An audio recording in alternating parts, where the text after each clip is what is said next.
We're live. Hello, everyone. I'm NorthShoreDM. Welcome to the Guild Superior. Man, I always do that. Welcome to the Superior Adventurers Guild live Twitch stream, special edition, Altered State, one shot, titled The Root of All Things. Yeah, hey, thanks for coming. If you're here for the first time, welcome. If you're here back again, welcome back. So we're going to be playing a game of Altered State, which is a version of the Index Card RPG by Runehammer Games. It's kind of a rules light, like mixes some of the old, some of the new in game design. You can find all the information you'll ever need to know about it at runehammer.online. Check it out. It's great. Also, his YouTube videos. It's a lot of stuff. You'll see a bunch of cool different art. A lot of the token art that we're going to be using is from the Altered State online asset kit, all done by the folks behind Runehammer Games. Some of our assets that I may or may not end up getting to are also by 2 Minute Tabletop, and much of our backgrounds are from the Adobe stock images catalog. So if you're doing things like this and you need dope images, check out Adobe stock images.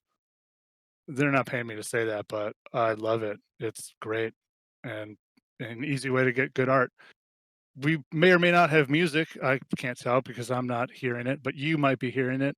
If you are, it's from Cryo Chamber label. I picked out a bunch of cool kind of ambient, droney, cyberpunky, thematic music. Hopefully it's there. If it's not, I'm sorry, but what do you do? Technology's a bitch.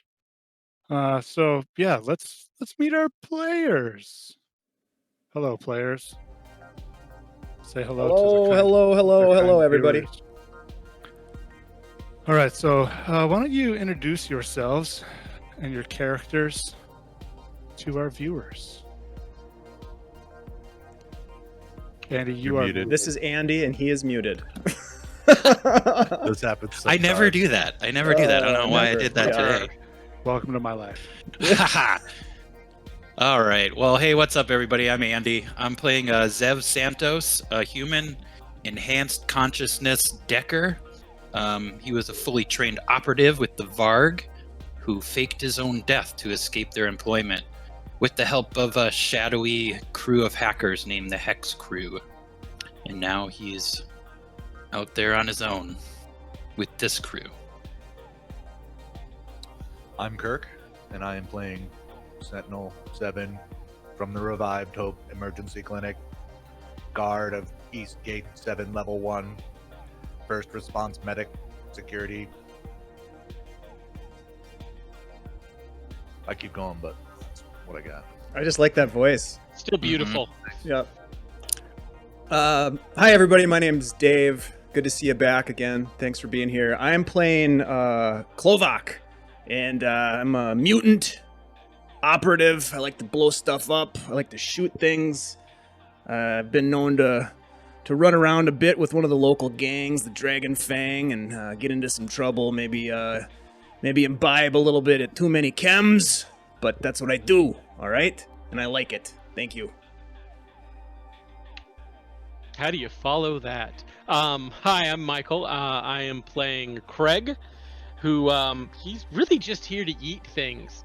But Yeet. Yeet. Oh, you said yeet. Yes, yeet. Ah. To yeet. I believe it's a verb, but it also can be used as a noun. It's a strange place in vocabulary. And these are the sorts of weird conversations that Craig has, because there's just a little something not right with him anymore. And that's okay. He's full of useful skills, it turns out. As we found out, he can sneak like a ninja. He's got a sword. I was really impressed with that last session and look forward to it. And back to the recap.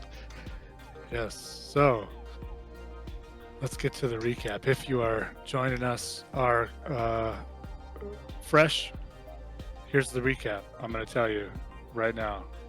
Our runners had pulled off a heist against the Vanguard Nanotech Research, aka Venner. They had stolen like a weird piece of tech, like a kind of a basketball size shape of a weird silvery orb. They were, of course, awaiting confirmation from their contact, Mr. Locke, for where to bring it or who was going to pick it up and that sort of thing. When they discovered that they were being attacked, that somebody was attacking them with silent black VTOL aircraft, drones, commandos dressed all in black. However, you know, skill and technology was on the side of our ragtag band of heroes, and they shot a bunch of dudes and crushed people with their minds and shot rockets. But of course, as such things happen, there was not one but two. You know, it's possible that there was maybe 3 or 4 of those drop ships waiting in the wings to pop out and assault them with overwhelming force. So they got the hell out of there. They were able to use their skill and know-how and experience and technological Decker wizardry. Deck wizardry. They did that. They escaped. They found routes through the ruined city, through the dark, and made their way to a bar that Nick knew. Got a little bit of intel, did a little bit of research into this object. Maybe, you know, it's a bar, so it's not like they were trying to take it apart and open it up, but, you know, they did a little bit of hands-on research. Then they received well, they reached out to their contact, Mr. Locke. They then received a communique that was a bit cryptic and cut off and kind of incomplete, but it did include a location. But then, of course, through technical deck wizardry, they were able to track down that this other signal was trying to jam them out. It was also from the same location, which is weird. They figured it might be a trap of some kind, but they went anyway because how else are you going to do? And yeah, it was a trap. There was like a big blocker with laser guns, it turned out, a bunch of heavy commandos, some snipers. There was some yeeting involved, mind yeeting, as it were. That's telekinesis, Kyle. Just want you to know that for next time, Kyle. And you know, there was some chicanery. Then at the end, they were getting jammed. Things were looking bad. And then somebody overrid the system connection that Zev had set up and revealed his icon, I guess, to be that of the flashing eye, shadowy, near mythical hacker, a boogeyman of the net, who's evidently helping them in some fashion, and offered them a warning that the object that they carry could signify the end, and that they should bring it to Vale. And and something about get out. Get out. I'll cover you while I can. So that's the recap. Now I'm going to set the tone really quick. to kind of bring a little bit more context to the setting, so that those of you who are new can get a little beat on it, and those of you who were here before can maybe this is a little different piece. A lifetime of working for Cred has given you the ultimate prize, a stack, an ever retunable data core of your memories and experiences. A lifetime of fighting, stealing, surviving, and learning has turned you into a highly skilled runner. These lives have shown you the best and worst humanity has to offer, as well as some things that may be beyond. You have adapted to it all. You have overcome. You've had enough. Too much effort has been spent on destroying what little is left of our cradle. It's time to take it back. Earth in the 2400s is a place of decaying technology and faded glory. Vast sections of the planet are uninhabited or uninhabitable and being reclaimed by the wild. Only the cores of the remaining cities shine in the darkness. The empty remnants beyond the light are dangerous indeed. Technology is new for those that have, and refurbished and reused for those that have not. Earth is a juxtaposition of neon and exposed copper wiring, of concrete and tilled earth. Those left behind are making a living any way they know how and any way they can. Be it synthetic dreams, transnational assassinations, or simply farming moistures on the rim. Humanity has risen to great heights and then fallen right back down into the shit. This is not the glitz and glam of neon dreams we were promised, but my friends, it's all we have. Now, let's get back to the action. As I said, you find yourselves outside, near old manufacturing plant, a warehouse of some kind. There are a number of Varg troopers and some kind of walker equipped with a giant freaking laser cannon,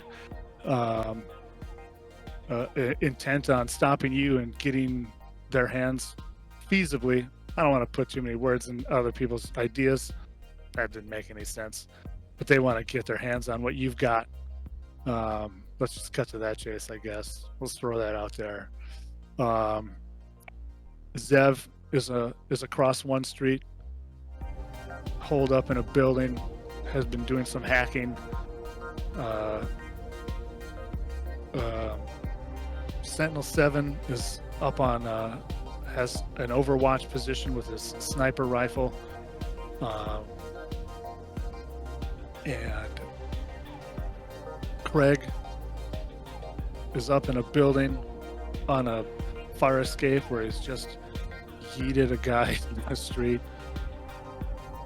And of course, Klovac has found himself down in the street after doing a pretty impressive move, but missing the wire at the last moment and following a story to take a thankfully mediocre amount of damage from falling. You have your comms are restored. There was some jamming going on. The jamming field that they had around the warehouse is down. There were 3 other deckers, enemy deckers that were attempting to do different things. They have seemingly been taken out by this flashing eye character. Good riddance to deck wizards. I believe Craig, I keep doing that. Craig, I believe you have the package. I do have the package. Yeah. And I'm gonna really work on staying in an initiative order. And if you're new to ICRPG, initiative order is legitimately just going around the table. So I'm just gonna go in order as we see here on our layout. So, Craig, I had to stop myself from saying Clark right there. It's okay. Maybe Clark used to be his name. We're not talking about that right now, though. We're talking about the fact that Craig has a sniper rifle and is like, nope, goes back through the window and is beating feet as fast as he can back the way he came. His intent is to try and get to Zav, because Zav went dark, and as someone who went dark recently, that's not a happy experience, and he's worried. Okay. Well, I had gotten He is myself back back on. on. He did. That doesn't mean Craig isn't really worried about you until he had eyes on you. There was some, You were left by yourself. There there was was also a back and laser forth flash. jamming. Yeah. Yeah, There was A also, also lot of laser jamming flash. going on. there's a lot of concern in his head for his favorite deck wizard, so he is taking off and moving full speed towards him. Okay. Yeah. I Yeah, almost got you're- vaporized. Yeah, you make your way down through the building. You're moving fast, right? You make your way down through the building as quick as you can. You could also try to zip down the fire escape if you wanted. There are snipers. That seems like lack of cover, and I want cover. Fair enough. You zip down through the building, and are you gonna? We'll say you can get across the street as well, if you like. Yeah, absolutely. It's Yeah. full dash run trying to get to the boy. Yeah, you dash across the street, and you can see that there's some of these heavy commandos are are kind of fanning out at the end of the block. You're like a block from that warehouse, and Yes. they're fanning out coming out of that warehouse. The walker is still inside. Are they between us and Klovax now? No. Okay. No. Kolovak is now. He's like in the middle of the street, kind of between the location where you are and where they were, Okay, so he's between us on the way. Okay. because he attempted some acrobatic shit to grab on and use a old phone line or something that was strung across the street to swing and get a clean shot with his Mac 10. He tried some monk shit and or it didn't whatever go it as is. well as it should have. But it's still worked. It was still a really good call. I had fun doing it, and that's Yeah. really all that matters. That's what Yeah. matters. Yeah. So he's just gonna come bolting into that next building like, Zev, you alive? I am. This We need to go. this before spot we're- is compromised, though. We got to get out of here. You think? And we'll get ready to run as soon as his turn comes around again, but that's all he's got. Sweet. Kolovak. So Klovak's gonna look around. Do I get the sense that the heavy commandos have spotted us yet? Like, are they approaching our position? Yeah. Yeah. They might not have. You get the sense that they haven't necessarily spotted you. They're laying in the street, but they are definitely moving like down the street towards you guys, or will be. When I'm gonna check comms. Do we have comms? Zev, Yeah, do you read me, there. Zev? Yeah, I read you. Get back here. They're coming our way. We need to put up a. I'm putting up a We- bit of a distraction for them, and I'm going to take aim and fire the showstopper in their direction. Nice. Nice. So let's yeah. see, just to make sure that I know what I'm doing here. Okay, so that's dex. Total is going to be a 12 on that. Let me. Actually, showstopper hits all targets within near range of impact. Yeah. Let me just grab my. And does double ultimate.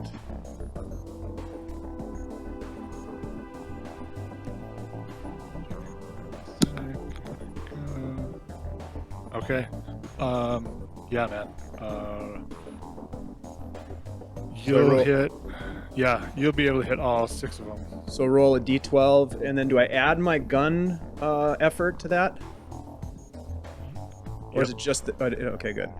So it's oh, nice. So it's a total of 10. Oop. Yeah, you did. Remember, if it's 4 or less for ultimate, re-roll it. Oh, so I get to reroll both of those then, it looks like. Thank you. Oh, boy, I do have low rolls, don't I? Oh, wow. Oh my god! I'm just going to keep Try going. again. I'm just Try again. At Try some again. point. There's one. Okay, 7. All right, An 8. Nice. total of 20. Okay. There's got to be a bonus for something like that.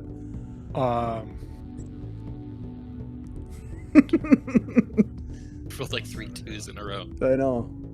So these guys. 4 of a kind, that's good, right? Yeah, you fire your weapon, and there's the, and then it drops and explodes, and they just kind of, you see the first one just kind of step out of the debris and smoke, a bit scratched, but still coming. These guys are heavy. Yeah, how much damage did you say you did? You did 20? Yep. Okay. Or 2 hearts in this system. Yay, Yeah. 2 hearts. 2 hearts. 2 hearts All right. in 1 shot. Where are we? Sentinel 7. So from my vantage point, I'm gonna see Klovac in the street down below, and I'm gonna assume is it Zav and Craig are directly below me in the building that I'm in. Yeah, I was in the bottom floor of your building, Okay, so like near the door. So I'm gonna, upon seeing Klovac shoot the showstopper, and seeing him kind of down in the middle of the street still, I'm just gonna go ahead and take 2 steps, stand up on the edge of the roof, step off the edge of the roof, and as I'm falling, take aim with my sniper rifle at whichever is the closest guy that's moving down the street. Do some calculations, calculating, locking on, and I'm gonna take a shot right before I hit the ground. Sure. Next to Klovac. Let's do 2 things. Let's have you make that sniper shot as a hard attack, so it'll be a target of 15. Okay. Since you're doing it while moving, aka falling from the sky.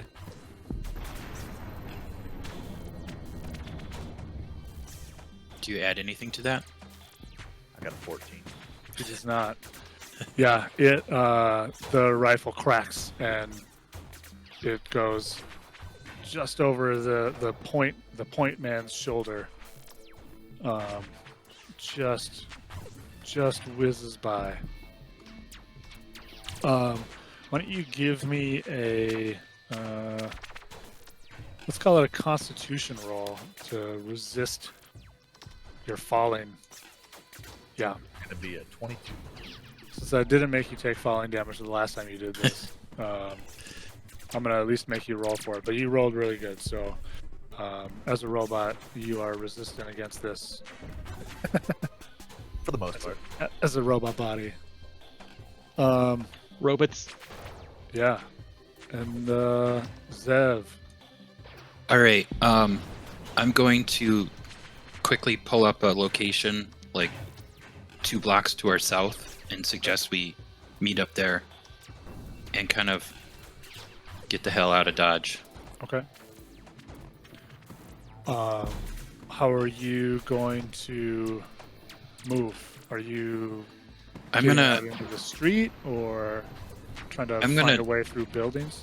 Yeah, I'm not gonna when that laser shot through the building, did it punch a hole in the wall? It did. Because I kind of imagine I was, I'm like right inside the front door of this building. Mm-hmm. So if I was to jump out of the hole that it just shot, would I be like around the corner of the building? I guess that's kind of how I pictured it. Yeah, I guess did you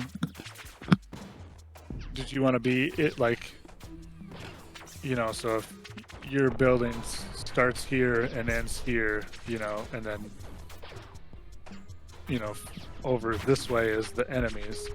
So did you want to be at the very end of the building or in the middle of the building? Because if you're in like a more traditional building kind of entrance, you might be in the middle of the building, so you could jump. But you'd be able to jump your way through holes in walls. Right. I guess I figured I'd want to put like the building between them and myself, so like move further away from them. Mm-hmm. If it's easier to just run out the front door and around the corner, I think I'll just do that. I mean, you can. There's plenty of laser hole there. The important part is running with cover. Yeah. So yeah, I mean, I guess I just want to put the building between me and that laser cannon again. So yeah, I'll dive through the holes to try to get out of the building. Okay. With the idea that we're all moving to that location. That sounds good. I mean, right now they were kind of being jammed by this other signal, right? The flashing eye. Is that kind of what was happening? That's what you have to assume, that something like that happened to the enemy's deckers. Yeah. Yeah. Because he said he could give us like a few seconds to get away or something like that. All right. Yeah, he has taken them seemingly offline, whether he jammed their signal or used black ice or an icebreaker or whatever cyberpunky mumbo jumbo you got. So yeah, I'm not going to make any additional like attempts to deck them back at this point. Oh, okay. Yeah, you're able to kind of duck your way through these burn holes and rubble, and kind of make your way through the building and get out into the further street. For sure.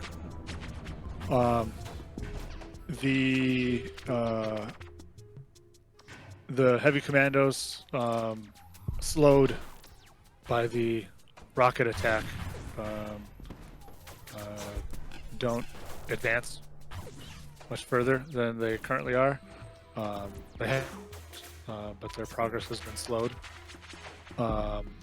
You see, so Klovak, you're in the street, and Sentinel 7, you're still in the street?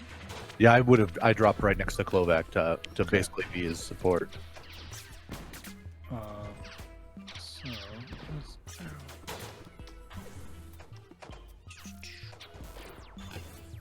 You, the two of you, hear a kind of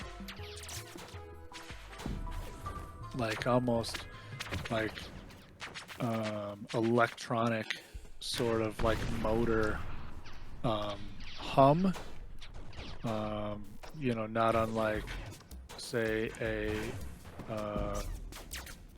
high powered like a high powered like fan or prop might make,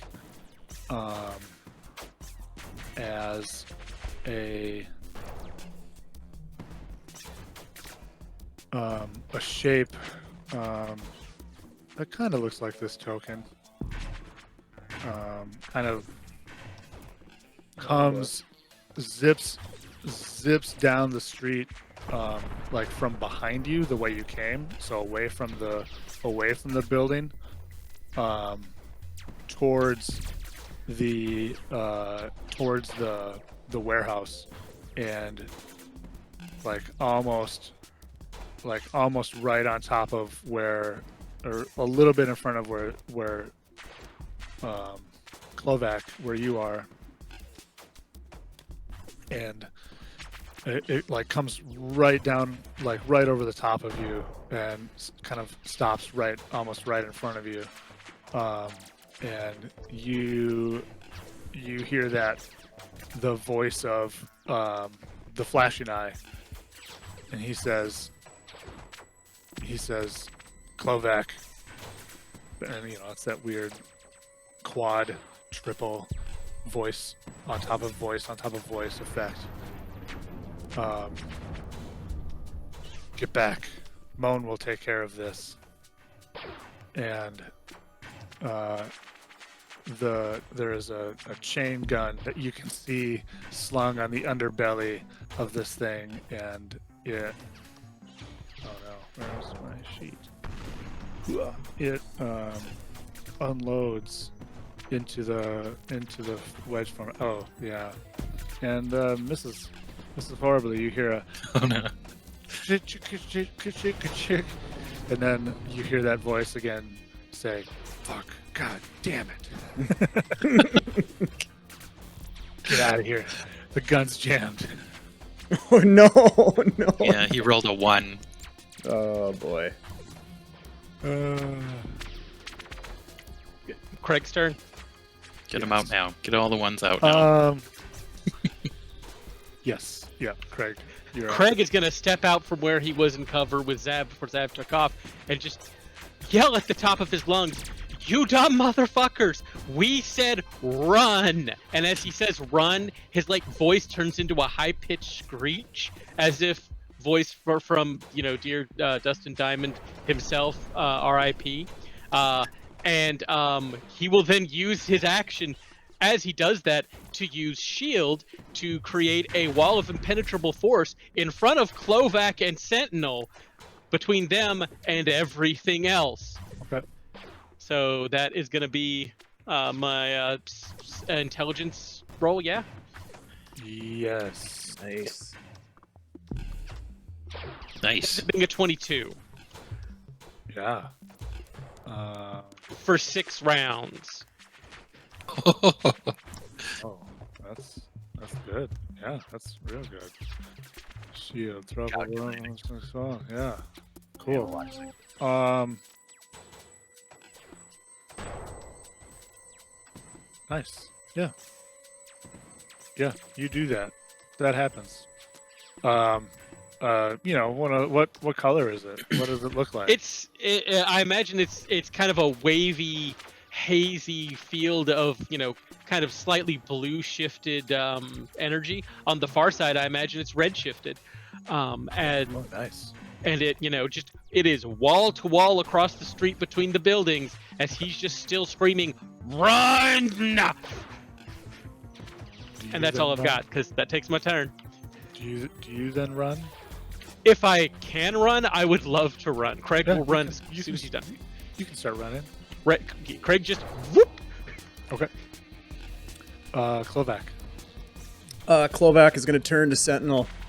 All right, buddy, I think that's our cue. Let's get the hell out of here. And he's going to turn and start running. All right. Sentinel. Retreat authorized. And I'm going to start running. All right. And Zev. I'm just gonna make a beeline towards that spot that I marked on the map. Okay. And just start, I don't know. Is there a way I can just jam that location around us? Once we're away? Like jam that location? Just so we, our presence can't be detected, to the south of where we were? Yeah, so you Further away. You want to so are you saying you want to kind of make your location data signatures on the system go away or appear somewhere else? I'll make them appear where we used to be in that building that I got shot at. I like it. That sounds fucking like some dope deck wizard stuff. Go ahead and make me a decking roll, my friend. All right.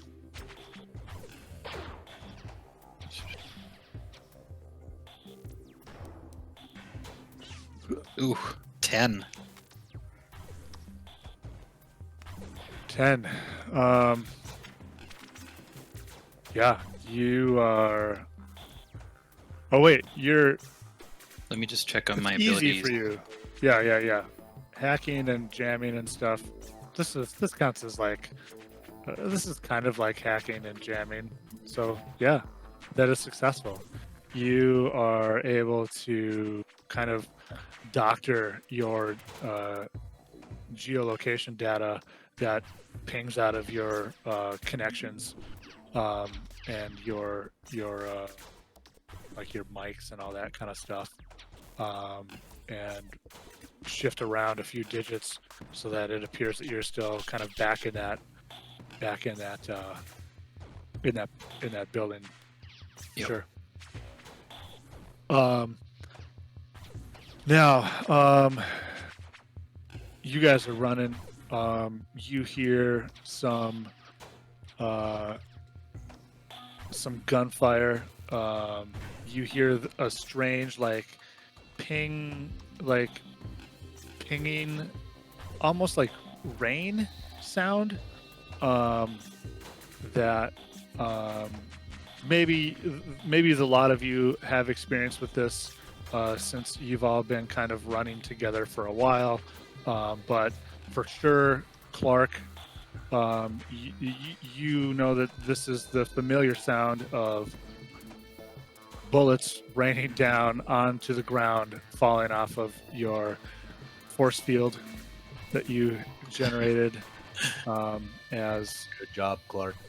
you know, and every now and then you can hear like the metallic like ring and ricochet as perhaps that drone gets hit.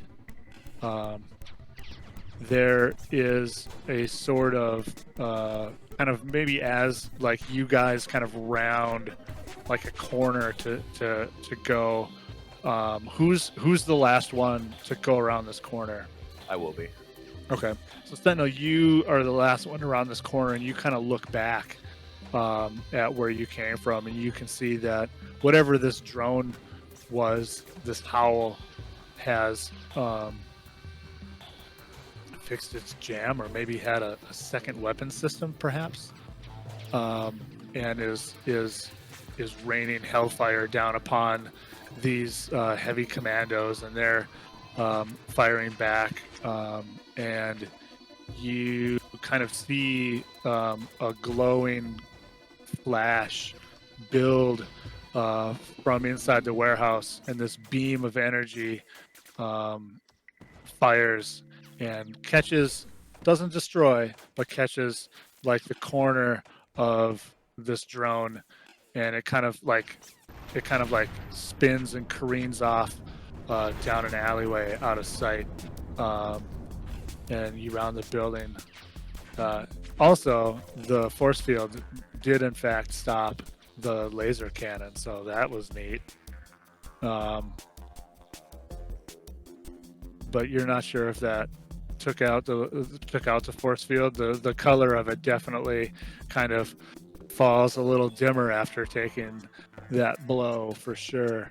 And you kind of round that corner, and you're sprinting down this kind of alley, down this road to this location that Zev has thrown up on the space. Zev, really quick, tell me about this. Does this location matter? Does it need a description, or is it just a waypoint? Yeah, a series of waypoints to get the fuck out of here. Yeah, I just intended it to kind of be a rally point where we kind of join up again and run as a group. Cool. So yeah, you kind of all congregate. You all I like Congress as well, though. You all Senate out of space. That doesn't work. And at this location, and it's, you know, maybe it's like it's an old creamery. For some reason that came into my head. It's an old creamery. You know, there's a big walk-in cooler. There's some milk jugs. I don't know. And the lot of you have come together at this location. What are you guys gonna do? Right, that was a trap. That was definitely a trap. Get out of there. We need to keep moving. I have questions we should talk about while we're moving. Who was that on the call? Who sent the drone? Those are the two big ones right now. Who Let's the go. fuck is this Locke guy? I'm getting a bad feeling about him. Well, whoever he is, we got to assume he's burned or not who we thought he was, or dead or He's probably captured. dead, Yeah. which is a real shame. Well, now we're stuck with this thing too. No. Okay, we'll talk about it. Let's just get out of here. We can talk and run. All right. So quick question. Where do you want to go next? What is your goal What does right what now? does Well, flashing we- eye tell us? What does Yeah, we- flashing the eye? Conversation about the flashing eye to try and Yeah. figure that out. What is this thing, Zev? Never even heard of it before. Well, I'm gonna just give them, because was I the only one that saw that message when it happened? You were the only one that he talked to in Directly. that thing, and then Look, that chain gun knew my name. I'd Yeah. like to know what's going on here. Yeah, and I'm just gonna throw up that message that I got like onto our Okay. system, sure. so that everybody can watch like and hear what I heard. And just be like, this guy, nobody really knows who he is. He's like the boogeyman, infamous hacker, Mhm. Decker, on the system, and he somehow knew my real name, and now all four of you do too. They- I promise I never to suppose 'cause use you it. did play Names that are game. nomenclature's meaningless, man. It's all about essence. Well, It's- that was Aldo. the name. That was the name That was my name when I was with the Varg. I can see why you That I went with Zev. that I had to leave behind. I've got a better question. What the fuck is Vale? Oh, it's a place. Yeah, I will. This is me looking around my camera for my PDF. Let me give you a little bit of what you know about Vale. Is this stuff that we all know, or just Zev? So this will be stuff. This will be stuff that you all know. It's kind of a. It's a near mythical place in some regards. It's a new city. Yeah, it's a city. That kind of has like almost grown or shown up in the last I guess probably half century maybe. Super high tech. It's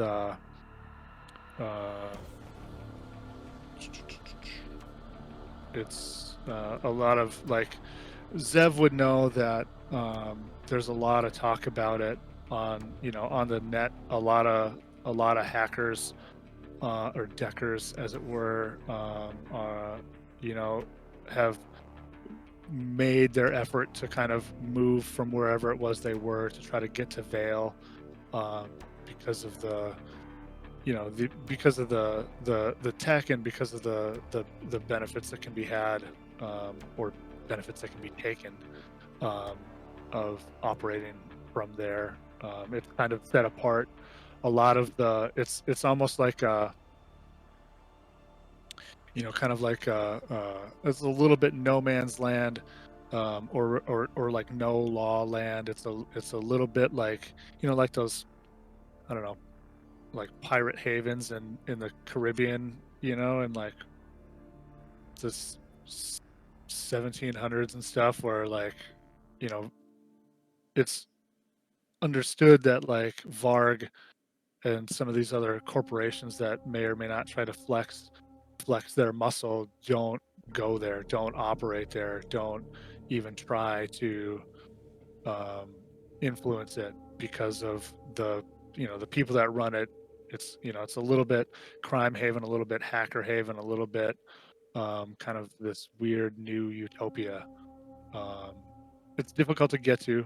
It's but it's, you know, because it costs money ultimately, because it exists. It's like a floating kind of city, and finding its location can be difficult, can be a quest in and of itself, um, for most people. So that's, does that help at all? Big time. Yep. Okay, cool. Oh, the player know that. I'm now playing that Craig has no idea. Yeah. So Yeah, it might be something that you don't like. It might be that might be stuff that you don't necessarily know if you don't want to. Zev would definitely know that kind of stuff.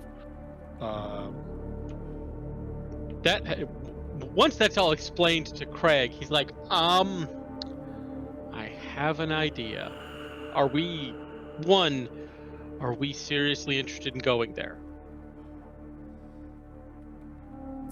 Well, I don't know what our choice is at this point. We have some entity trying to help us. He But we wants thought us. before, though, with Yeah, this he lock wants guy. us to. He wants us to go to the Vale. He just kind of helped us out back there. Well, here's the thing. If Vale is the kind of place that Vark can't get to, I like that place right now. That sounds like a very good place to be. You know, despite the fact that I'm stuck in this weird illusion of the separation of space and time, until that fully collapses in my perception and I'm no longer constrained like the rest of you meatbags, I like going somewhere safe, and I may know how to get us there. We have tangible proof. Floaty robot with chain gun was our friend. All robots are our friends, buddy. And he just reaches over while he's running and pats Sentinel. What is this? Why are you hitting me? It's the friendly kind of hits. It's very gentle. It's okay. It's a good thing. I need to make a call. Zev, can you get us somewhere where I can sit down for 10 minutes and reach out to somebody? Sure. I'm just gonna pull up a location real quick that looks relatively secure. Like, you're maybe like a mile from where you were. How far do you Just want like to go? maybe we'll just duck into the next building or something. Okay. Yeah. Yeah. Give me a quick like hacking Right. roll.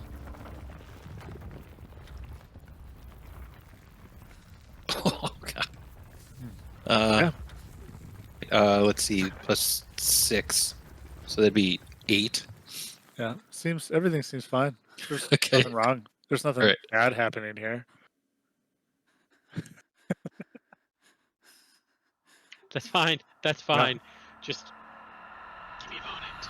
I will stand guard. Stand guard inside. Let's all stand guard like inside, maybe on a higher floor, away from windows, unless we're looking out them, just in case. Yeah, this is like an old office building of some kind. Number of stories high. Doesn't necessarily this whole kind of this area of town isn't like inhabited. People, you can tell that people probably have been using, maybe not this building, but these areas around here for different purposes. But nobody like lives here, and nobody's here now. You rolled an 8, Yeah. We certainly hope so. Once they're secured, Craig is going to reach into a pocket and pull out a piece of heavily modified older technology. It looks like something that probably doesn't work on the same kind of technology that everybody's using, like all the system and everything. It might be technically a form of old school radio that's been updated for the modern world. And he's going to use that. You've got a Nokia. I was gonna make a Nokia joke, but I wasn't sure if we're ready for it. In which case, it is in fact a flip phone Nokia with a couple of extra bits added. Yeah. And he is going to reach out to the rebel leader that's his contact, because if there's something that would have a knowledge of the Vale and probably be connected to it, it's probably a rebellion trying to take down the corporations. Nice.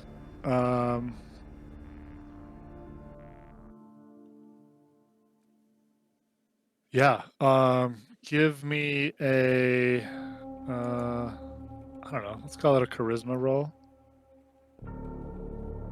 That's a 4 total. Nice. Give me just one sec.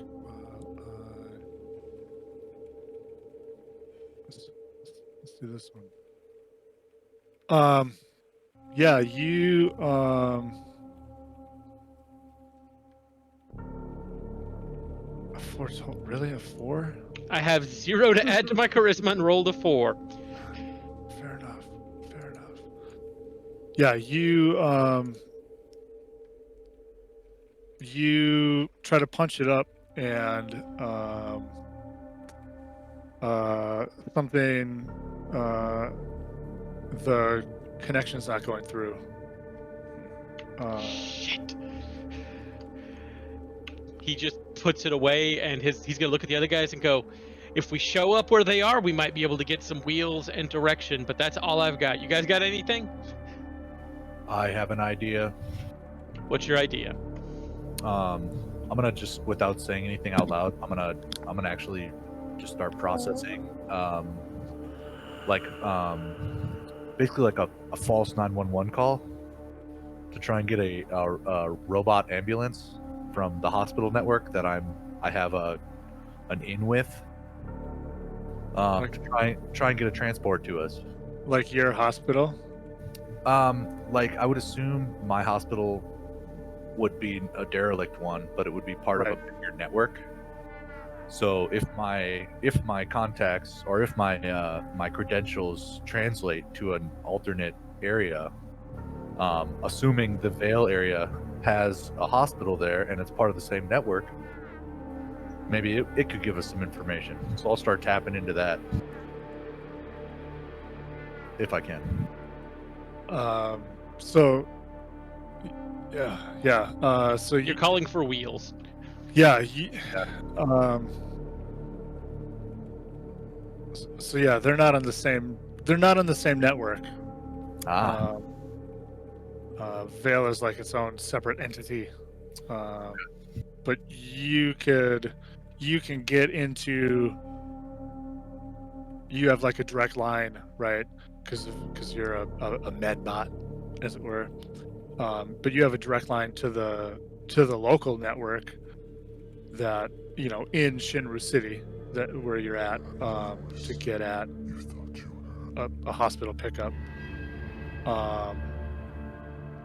Now, you would also know that such things are ultimately broadcast, right? So, you know, much like in the, I guess I don't know how the real world works, but, you know, on the system,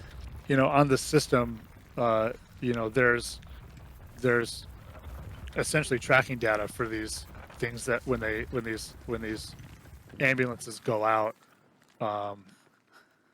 they're kind of, you know, people know about it because they're ambulances and they need to kind of broadcast to do their thing. All right, before I fully fledged call it, then I'll go. Okay. I could call us an ambulance for transport. Okay. Yeah, let's do it. Where are we gonna have it take us? It will take us wherever we want to go. Okay. How about we'll go talk to my friends and see if they've got a connection to Vale. Anybody got a better idea? Zav, this is really your territory, so we're just kind of trampling all over it. You got anything? If I may, real quick, you could, Zev, you could feasibly hack it The ambulance. to kind of have it do what you, to kind of hijack it, to have it kind of do what you want, would go where you want it to go. Right. I guess, yeah, the only thing that worries me is they might be monitoring those emergency networks. So I'll have to hack into it to try to cover our tracks once we're in it. Make it look like it's going somewhere else. That's fine. That's great. All right. Okay. I could talk to them. They might be my friends. Sure. So let's do this. let's have Sentinel 7. Why don't you make me like a charisma roll to reach out and touch someone? That's how you do it with a Wow. 20. Natural 20. For those of you who, of course, cannot see the VTT that we're rolling our dice on, natural 20, baby. Nice. Yeah. Hell yeah. I was gonna have it take a little bit of extra time because you're kind of in a dark zone, as it were. It's still gonna take a little bit extra time, but not quite as long. So it will take a half hour instead of an hour to get to you. But you are able to make you put in essentially a injured, need ambulance call, right? And you're gonna sorry, go ahead. Well, I was wondering if I could make it like an internal network one. So like Sure. put it through, like, hey, fellow medic calling for assistance, basically. Like, back me up, bros. Yeah. It's Robots. still gonna take some time. Robots. It's still on the, and it's still going to be on the grid, right? Because they obviously don't necessarily know or want to know that you're engaged in clandestine operations against the very seats of power themselves.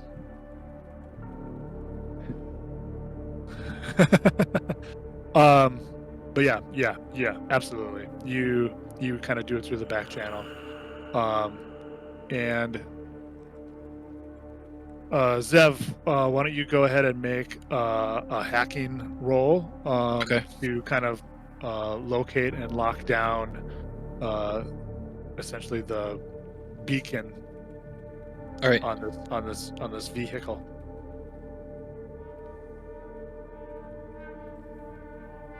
Nice. So that would be 21. Yes, absolutely. Yeah, you're able to, you kind of watch through the system. You're in your decking space, right? Whatever it looks like to you. I always like myself. I always like the very kind of Johnny mnemonic considerations for decking, where you see this like VR kind of overlay sort of thing of the data sphere, the system. And so you're, and of course, whatever the icon settings of your unit are, maybe they're bubblegum cartoon characters. I don't know. But you kind of see his call connect and go out, and you are able to, you kind of mask that call, right, from kind of outer connections, and you're able to help kind of make that call connect securely. And then that you're able to watch that data connect, and you see, their kind of computer robot switchboard operators bring everything online, and you kind of backtrace that data through the system and patch and override it so that it doesn't appear the way that it does to anybody watching. But of course, you've marked it so you can see it and track it, and you see, and you can see that this vehicle is heading to your location, and will be here in about a half an hour. All right. Yep. Transport's inbound. Hopefully this will get us where we need to go. While this is all taking place, Klovak is going to do a bit of a recon of the space that we're in, make sure that Okay. we're not sharing the space with anything that might be a threat. Okay. Yeah, give me like a scouting kind of wisdom-y roll, I guess. That works. Can I burn a surge on this? Yes. What is that, a D8? D8. You also have your hero coin, which you could use to reroll. So that is a total of, shit, I can't remember what the first roll was. 5. So a total of 9. 9. Yeah, you kind of work your way through a couple of different floors and spaces in this old business office building, and don't find a whole lot. A lot of kind of old, ruined desks and kind of old computer terminals and things like that, file cabinets, conference tables, disgusting coffee pots, refrigerators that haven't been plugged in or powered in a while that just reek because evidently when everything went dark, and they shut this place down, somebody left their goddamn lunch in there. There's always Probably a somebody tuna fish sandwich too. clean out your work refrigerator at the end of the week. Come on, this is Yeah. easy to do, people. But yeah, you don't notice anything other than maybe a few rats, or whatever, kind of scurrying around. There's nobody in here. There's no bumps in the night, as it were. Good. Yeah. Is there anything that you guys want to do in the meantime, in this kind of half-hour space? I'll just sit tight and wait for it. Yeah, if Klovak's gonna search, I'm gonna also search, so I'll follow Klovak around, basically. Just Okay. watch what he's doing. Yeah, give me a scouty roll.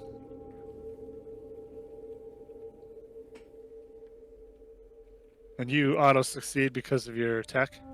Yep, as long as Yeah. it's not one. Yeah, same shit. You don't find anything. There's nothing important here. It's just When I find that fridge, though, I'll walk up to it and go, Yeah. "Rest in peace, brother." yeah, because it was a smart fridge. It says Samsung written on it. Not so smart now, are you, fridge? Samsung, rusted. Look, Are- Fellas, since we got a little time here, I'm still wondering how we got duped or intercepted on this transfer, and I'm wondering this lock thing. Who set this job up? How do we get in touch with this lock? Well, so far it's just been through, encrypted messages, as far as we know, right? Yeah, so a little bit of kind of background on Locke and your history with Locke. Locke is, in some parlances, you could refer to him as a handler. In some parallel universes, he might have a different name of Johnson. He's the kind of go-between, generally between corporate or those looking for, or those with problems that need solving, and his job ultimately is to interface with folks such as yourselves, runners, to kind of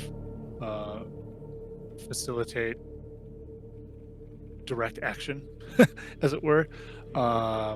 You've worked with him a number of times over however long it has been since you've kind of been in this life together.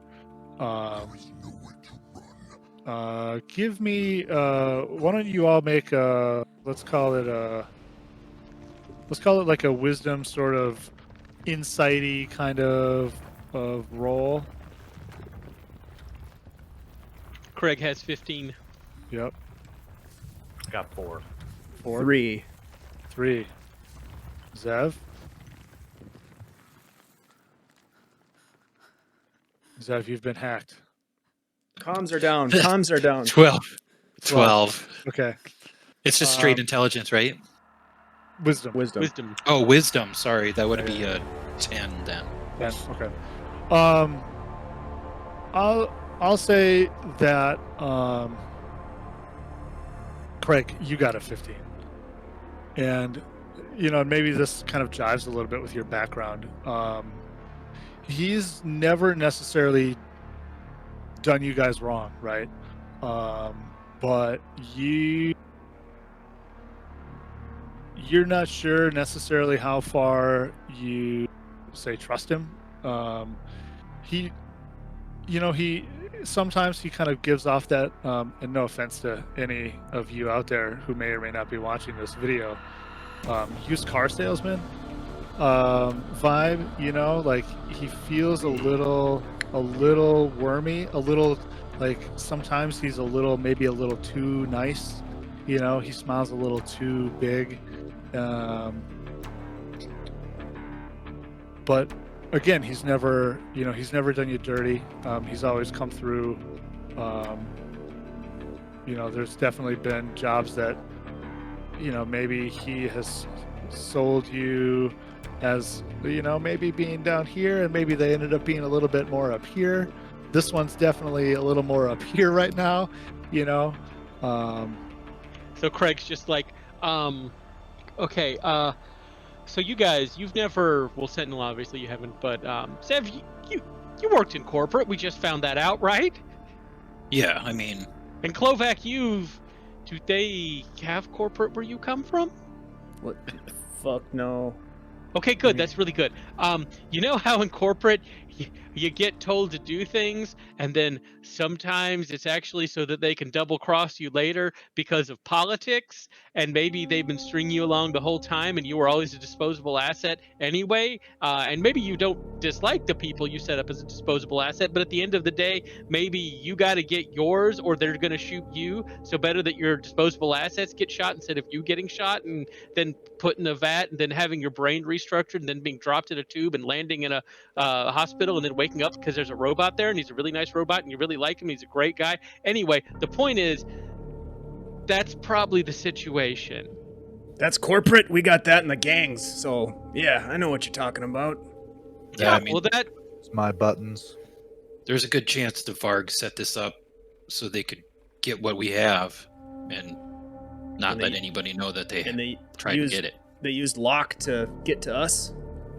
Yep, and now Locke is slowly having his brain reformatted for some purpose.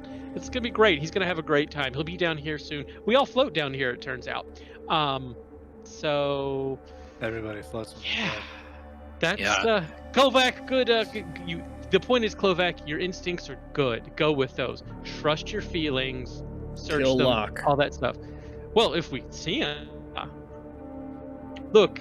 If you meet the enlightened one, yeah, there's a saying: if you meet the enlightened one, kill the enlightened one. Same thing goes for Locke. If you meet the Locke, kill the Locke. So that's the key? Is that what you're saying? The truth is, there is no key. You gotta kill him, eat his body, and take his power. Wow, you don't get people's power by eating them. Let's stop right there. You get their power by it takes a lot of work. There's nanites. You don't want to get involved. I prefer lab-grown meat anyways. Soy burgers. Is that ambulance here yet?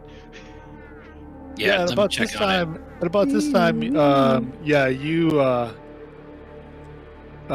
been kind of monitoring it through your VR HUD, your system HUD, Zev, and this ambulance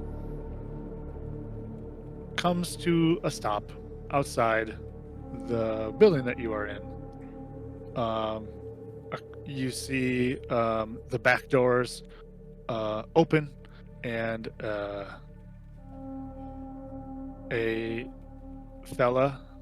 robot fella, kind of hops out of the cab and kind of looks about. All right. I mean, it's pretty much under my control at this point, right? Sure. Yeah. Yep. So I'm just gonna have it. Yeah.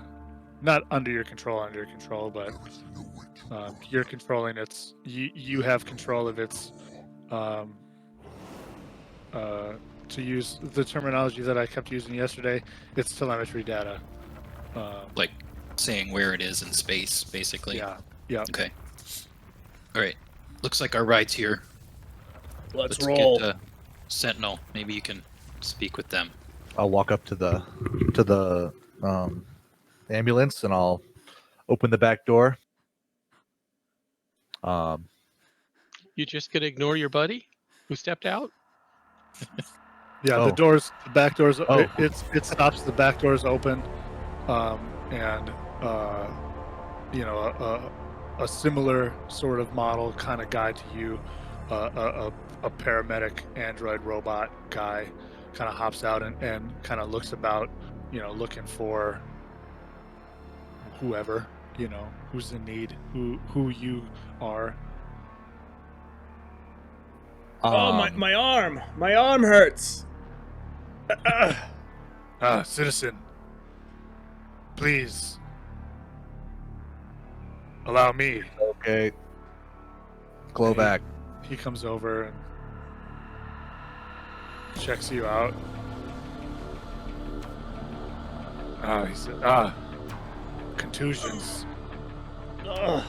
bruising.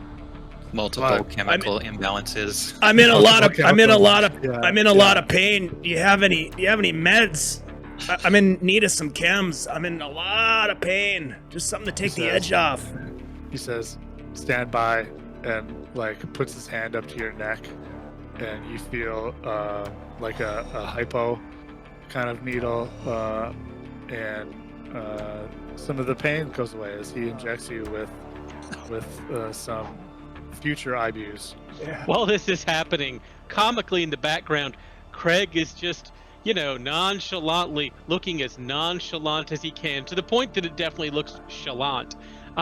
Is walking around behind the other robot and looking to get into the vehicle. Yeah. Yeah. Things let's are just pile all in. You can hop into blurry. the back. I'm kind of like going like Somebody this. crack Klovac. I'm seeing trails. Oh. Sentinel, help Klovac into the vehicle.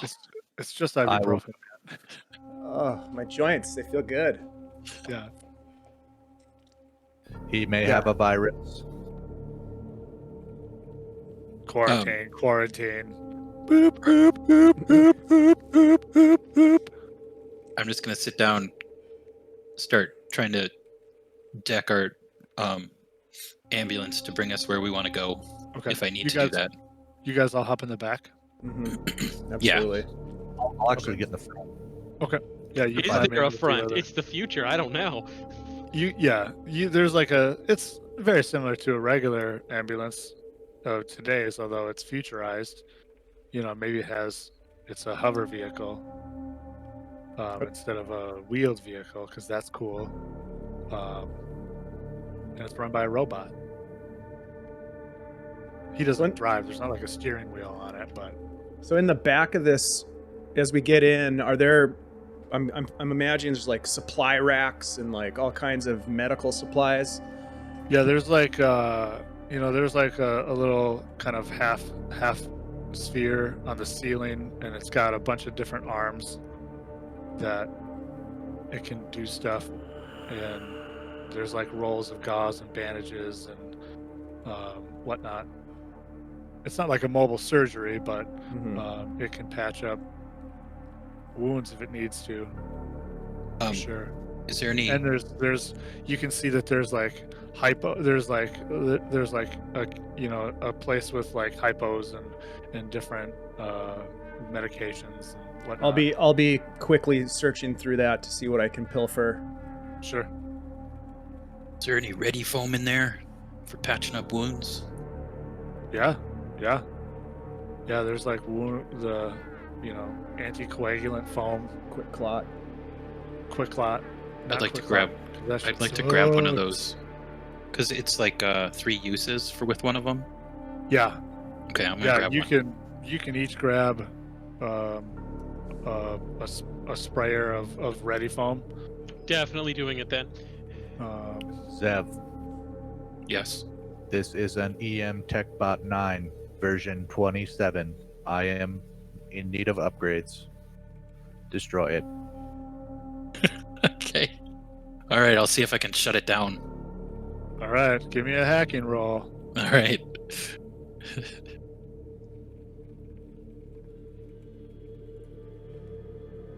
+6, 17. Yes. Yeah.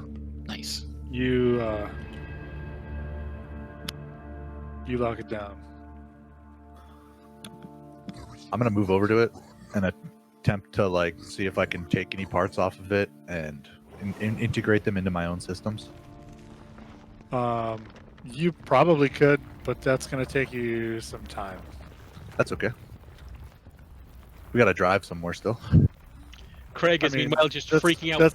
That's going to take you time and a like a workshop and tools. Yeah, you're not a Lincoln Log guy. Alright. Or constructs. Yeah, you're not constructs. Technics, perhaps? Technics. Could he harvest what he possibly needs for a future Yeah. future use, perhaps? Yep. Do you is self upgrades within your skill set there, buddy? No, not at all. No. Okay.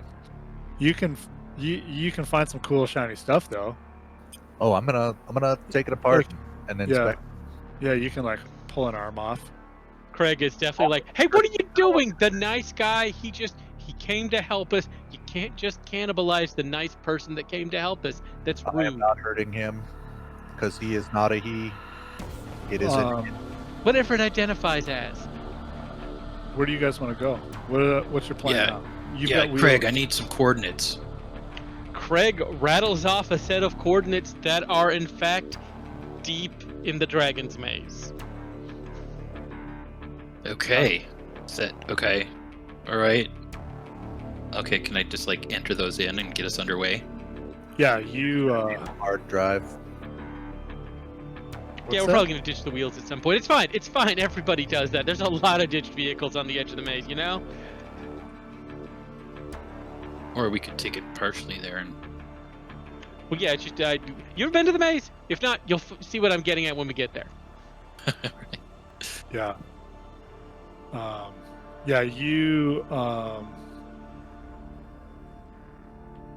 Yeah. So you punch in that. You're able to take that. The vehicle maybe about kind of halfway there, kind of just to the outskirts of the maze. 'Cause you have to get into like old access tunnels and all that kind of stuff, which aren't necessarily passable by a vehicle this size. But yeah, you kind of make your way that far. What all do you want to try to harvest off of this guy? What are you trying to pull off of him? Mostly, I'm just seeing if he's got like better optics, better detection, better like what's it called, diagnostic tools built into it that I could utilize to help my group. Give me like a intelligence-y mechanic-y roll. 18. Oh wow, yeah, you lucked out and rolled really good. Yeah, it's hard to say. You're not necessarily up to date on what new is, what new would look like, right? Or how these work, but you can harvest like some parts. You can write down on your character sheet parts, robot parts. Cool. Yeah, if we find out what that means, what if we get to a point where we do something with it, if not, you've got some parts. If we find some tools anywhere, I might be able to help you with that.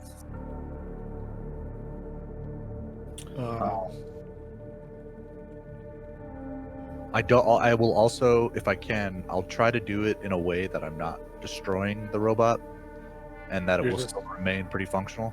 You're just leaving him maimed and without eyes or an arm, or perhaps legs.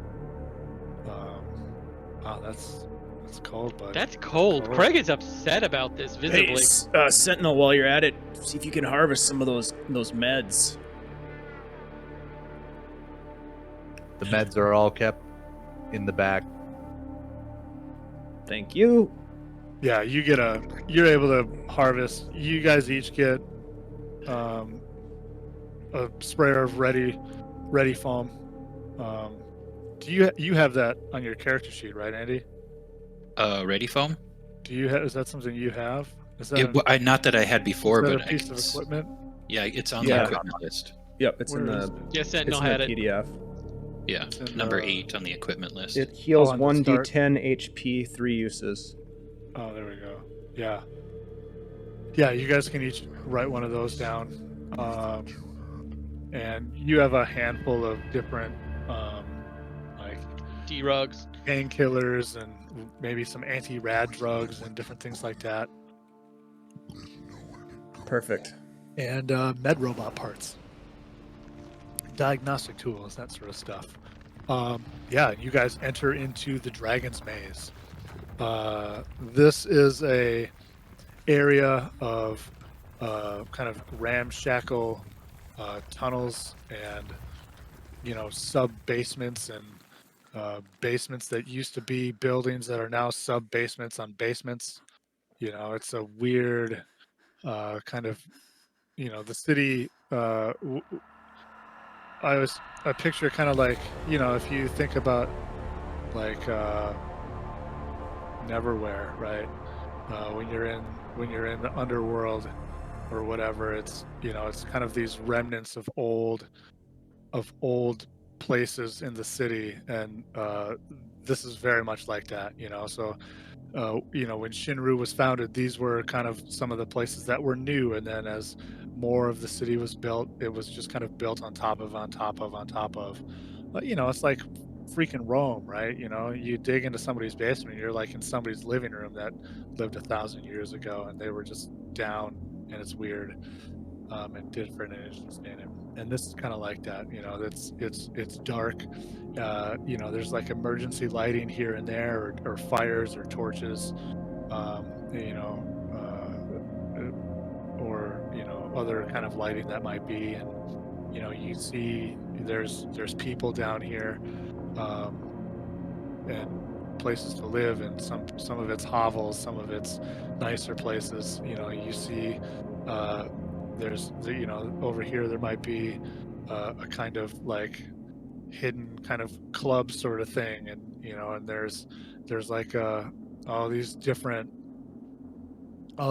things that you can imagine that might be here are here, and it's interesting. But yeah, you find yourself at this kind of nondescript sort of entrance to the complex, to the headquarters of these sort of anarchist sect. These are your friends, Craig? Well, friends is a very specific term. I like to think of them as like-minded souls bonded together. Do you know by these our... people? Yeah, I mean, that's what I meant. Things Yeah. for them. Yeah.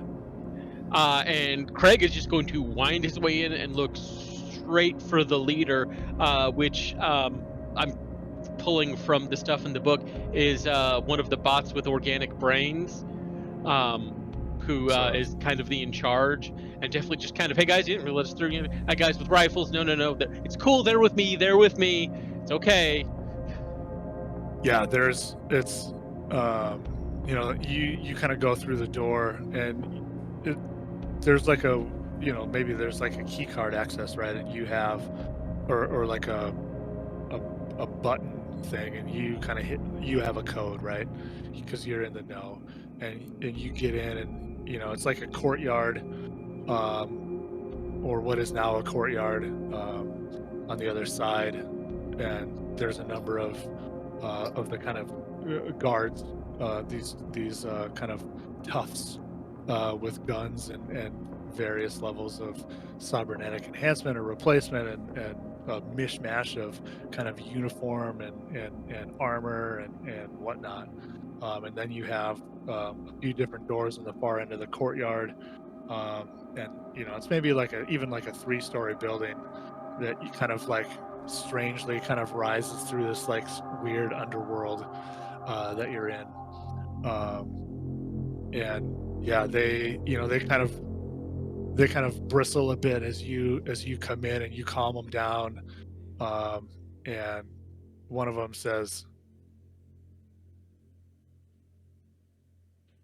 Craig. His name's Craig. Craig. He says, Craig, you're what's the guy's name you're looking for? Bodhi. Bodhi. Who are your friends? That's Klovak, that's Zev, that's Sentinel. It's a heal bot, a murder bot, and a deck wizard. And we need to talk to Bodhi real fucking quick. Because we have something that may alter the game. Yeah. He's inside. In the lounge. Lounge it is, gentlemen. Yeah. This way. Sound of that. Yeah, you guys head in. They the door shuts behind you, and they kind of go back to their posts, right?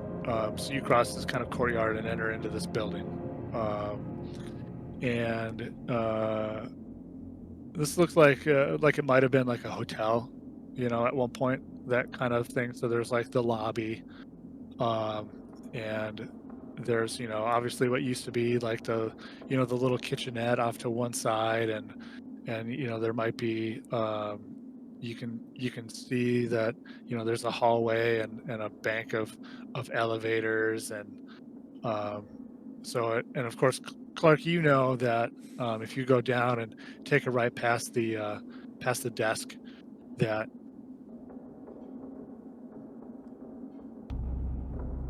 excuse me, and kind of walk down, you'll find ultimately what used to be the lounge, right? And there's like one nice chair, and then a bunch of just ratty old kind of couches. There's the remains of a fish tank that nobody's ever tried to repair, and some news screens. Obviously, like these screens weren't here maybe when this building was up, but there's some news screens. And yeah, you see, you said Bodhi or Brody? Bodhi, as in short for Bodhisattva. Nice. Yeah, you see Bodhi. Yeah, and he's so you said he's like a cybernetic body, human brain, consciousness. So yeah, I think he's like much in the way of like the characters in say Ghost in the Shell. He's like a human-looking guy. Obviously bigger. The proportions are a little bit off, maybe, because of his robot body. And he is. He's got a big, like those big, stupid, oversized coffee mugs of some kind of hot liquid. And he is. He's watching a screen, one of the screens, and there's a bunch of different like camera feeds that you can see on it. And over in the corner, there's a different guy who's sitting at a small table, and he's got like a decking kind of rig, like pieced together old parts, old like you see it, Zev, and these are like 4 generations ago models that they've kind of hot wired together and refurbished and made usable. And this guy's kind of doing his thing. You see down the hall, there's a couple of people you see cross the hall. So there's other people here, and he looks up, and as he looks up, you can see that one of the feeds is like you guys coming in. And he says, Clark,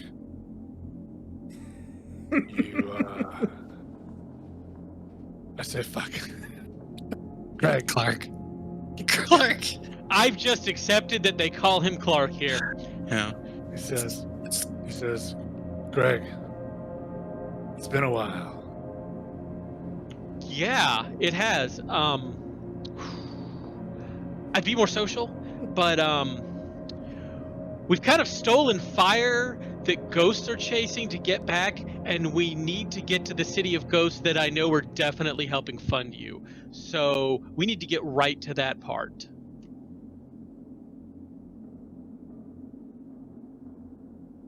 Since you want to cut the shit, I'm gonna be honest with you right now. You brought that. He sets down his mug. Fire here. Yeah, which is why I wanted to get the hell out of here. But I want you to be on the record as having helped us gotten it, so you have access to whatever the hell's about to happen. Because apparently this is big enough to bring down some things. He says, that's it there, because obviously you're holding this like basketball-sized piece of steel. And he says, he kind of like trails off a bit, and says, "Whoa, that thing's a black hole, man. Nothing's going in or out of it. I guess that's good. Make a charisma roll, my friend. Make a charisma roll. Let's roll some dice. We are playing index card RPG after all. Holy shit, 18. Nice, dude. Nice. Apparently he liked the poetry of my statements. Yeah, he says, what do you need? Vale. We need to get to Vale.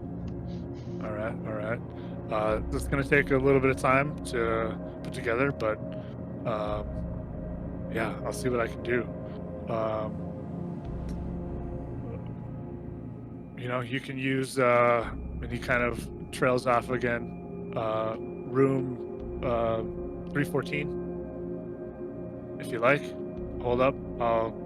It might be a few hours, and you can hold up there, rest, patch up, do whatever you need to do, and I'll let you know.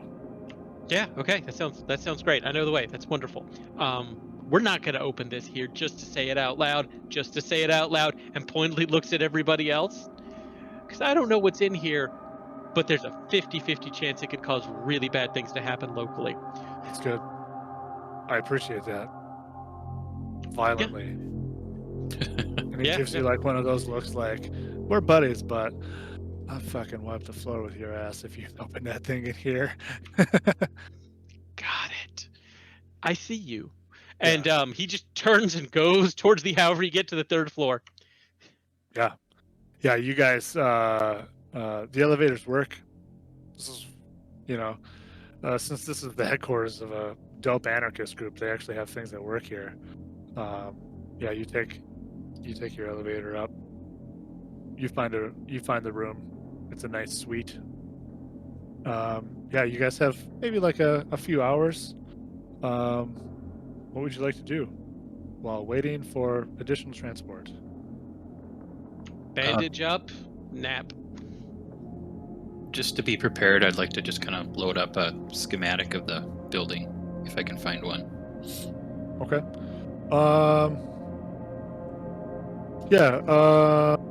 Give me a decking roll. 14. 14. For you, that's good. That's all you need. All right. You're able to, you kind of hack in a bit to their systems, and are able to kind of pull up a layout of the building. These things are on, these things are off. These doors are functional electronic doors. The elevator works. You can see all of the stuff.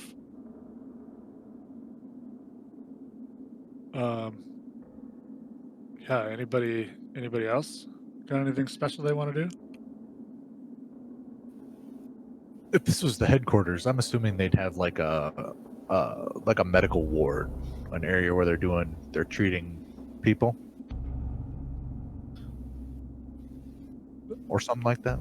There might be. Are you asking me, or are you asking? Well, I'll ask Clark. because he just hacked the schematics of the place. Yeah, can I see if I can pull up on the list of, rooms or whatever? Sure. If there's like some kind of like, Yeah, they seem to have like some kind of like aid station sort of thing. Out of curiosity, I'm gonna go there, and I'm gonna see if I can be helpful to these people. Since they're letting us stay here. Sure. I rolled really good. Yeah, there's like, you go down there and there's like like a somebody getting treated. This is like super, like, in your kind of experience, this is like super low tech, right? This is a person, a human treating a human. And they don't have nothing in here is automated. It's all like scavenged kind of stuff. A lot of it looks like stuff that you guys ripped out of that ambulance. Yeah, nothing's automated. He's like bandaging a cut or whatever. Move over, flesh bag, and I'll kind of bump him out of the way and start helping him sealing the cut with all the experience that I've dealt with cuts before. Please. Sure. Yeah, you bandage this guy up. He says, "Oh, thank you, stranger. Strange medical robot guy." I am Sentinel-7. But my name's Sam. Sam. Thanks. Sam. I will add this to your medical file. Bam, bam. Cool. Yeah, that happens. You do it. You create a file for Sam with red hair. That's how you, because he has red hair. Laceration on knee. Properly put band-aid. If you guys want to, if anyone who's damaged, you can heal up. We'll even say you find a cache of surge capsules. You refresh your surge.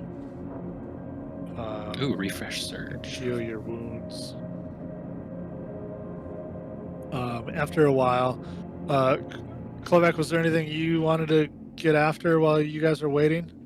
Yeah. I would ask Zev to hook me up with an encrypted line. I gotta make a call. I'll do it. Okay. Who are you gonna call?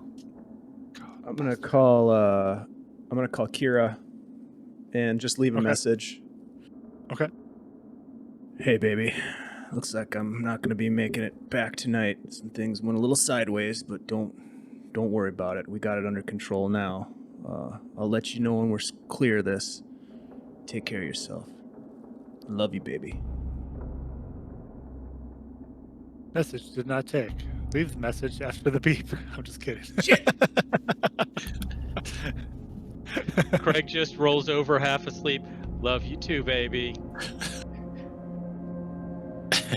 Kovac leaves 16 messages.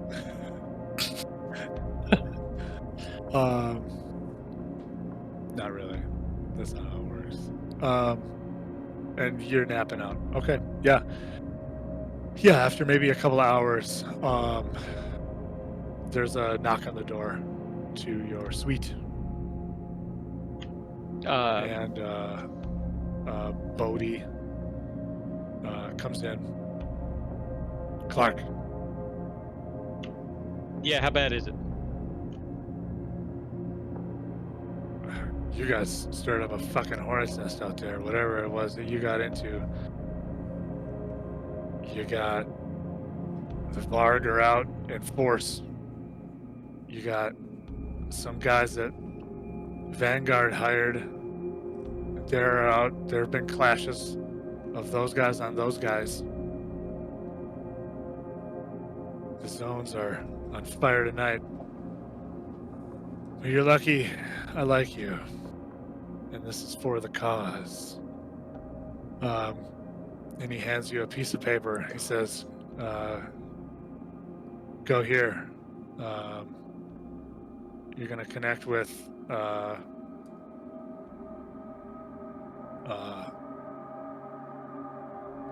I don't know, Broken Tooth. That's his name.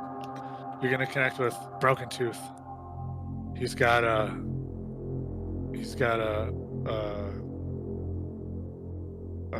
VTOL that we repainted. It'll get you there, fly under the radar.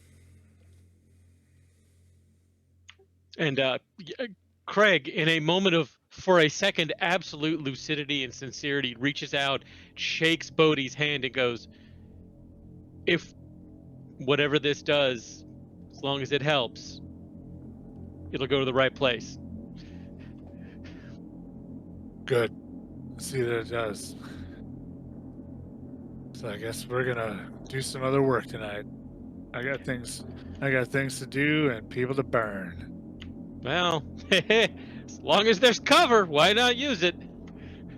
Ain't that the truth? He does one of these. Yeah. Hey boys, we're riding. Come on. As you say that, Klovak's gonna reach forward and grab your shoulder, Craig. Look, Clark, Craig, whatever the fuck your name is. What are you getting us into? What's this cause you're talking about? I ain't in this for no altruism. I want to get paid at the end of this. Well, then you're gonna need to talk to the nice person we're going to meet in Vale. I can't help with that. What I can help, because these are my friends and because of my cause, is I can get us there. So unless you've got a better plan to get there, roll with me. Back it up a second. What's this cause that you're getting us wrapped up in? I'd like to know what's getting tangled around me as it's getting tangled. Oh, we just want to burn down the corporate structure that's causing us all to be oppressed and is out there trying to shoot us, and maybe set up something a bit more fucking reasonable, like literally anything else. As long as I get paid at the end of this. I will do everything I can to make sure you get paid in whatever strange mode of currency you need other than the experience itself. Just do me a favor, Craig. Next time we go on a crusade, you make sure you let me know first. If I intended for this to be a crusade, I would have. It became a crusade, checks Chrono, about half an hour ago. Can I drive? No, Broken Tooth is driving. If he gets shot, you can drive. Don't shoot him. And don't disassemble him for parts. It doesn't work that way, you know that. I don't want flesh parts. No one does. Let's go, come on. It's true. No one does. And Body Craig's is gonna weak. follow to the coordinates. Yeah. Yeah, you guys, you make your way out of the compound and kind of through the maze, a different way than you took to get here. Similar to kind of how you moved through the city before, right? You're kind of going up and down and across different levels of different places. Give me like somebody give me like a like a, I don't know, the equation, like a survival-y kind of stealthy, kind of like a dex stealthy roll. Just anybody. I rolled a 5. It brings me to a total of 8. Nice. Yeah, you kind of make your way. You have to cross through like a really dangerous section, and hang on. Oh, excuse me, man. And make your way through an area where it's kind of super dangerous, where there's kind of different kind of bad things happen there. You managed to make it through okay, miraculously. You had you had to like kind of duck yourselves into a like a sub sewer tunnel and kind of wait as like some kind of like behemoth moved in the darkness. That if you are familiar from the Dragon Maze, you know that there's rumors to be like mutated, whether it's mutated, some kind of mutated animals that may or may not live down here, giant rats, you know, albino alligators that somehow got down here. Sometimes it's you might even find freeform AI down here, which ultimately, since you guys don't know, unless, well, I suppose you might have read the book, the PDF, freeform AI are like artificial intelligences, say, unlike Sentinel-7 here, which are, you know, contained within a body and a purpose and a consciousness, are they have taken over different things and different parts and kind of have formed themselves into different like horrifying versions of things, whether it's people or dogs or different creatures, different animals that may or may not be around, or forms that never existed on this planet. You hide out from this thing as it moves through whatever it is. It's you can't even necessarily see it. It's just one of those nameless horror things. And that's okay. And you move on. And you kind of make your way out of the far end of the maze and make your way and meet this Broken Tooth, who, you know, is like he's a regular guy. He's got like a chrome jaw with a gap tooth, which you think is super weird because there's no reason to have a gap tooth and a artificial grill, but he does.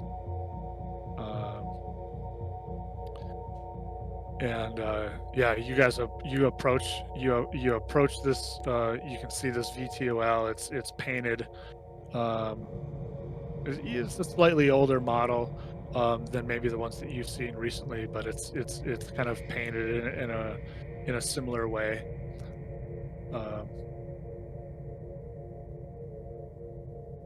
Hey, Broken Tooth, good to see you. Hi, I'm Craig. They call me Clark. Sometimes I'm Clark and they call me Craig. Identity's weird like that. Craig, and he kind of smiles, you know, and it's awkward because you can see the big chrome grill and the gap tooth. And he says, yeah, Bodhi said you guys were coming. So we're going to Vale, huh? Yeah. All right. Hop in. It's going to be a ride. That's what I figured. Come on, guys. And then as he hops in, using the thought part of the UI and private network, he's going to just send a message to the group, go, Zev, once we get in the air, see if there's any coordinates they have listed, just in case something happens and we have to find an alternate route. Like we get shot out of the sky. Ha, ha, ha. Sad face emoji. Like if I can see our destination. Out of character, there's going to be like data for, you know, speed, direction, maybe a target, telemetry, if you will, to use the phrase of the game. If there's any telemetry, we want to know what it is, because we have no idea where Vale is. But if we have to get there on our own because something goes wrong, Craig doesn't want to be lost. All right, got it. Cool. Yeah, you guys hop in, and there's some, you know, there's the cockpit, and then there's like the kind of crew/cargo area, and there's seats, and you strap yourselves in. Broken Tooth kind of pokes his head out, like looks behind him over his shoulder out of the cockpit, and he says, "I've got," he says, "I've got up-to-date codes, but if this doesn't work, we're gonna have to do some evasive maneuvers. So, be ready. Craig pointedly straps in. If there's a co-pilot chair, I will attempt to take it myself. All right. Yeah. Sure. Can I drive? No.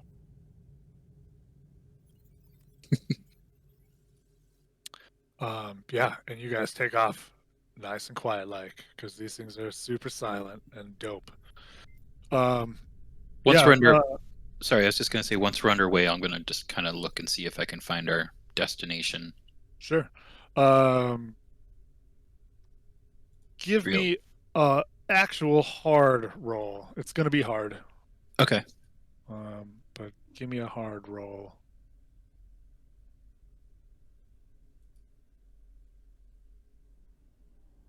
So there would be 20.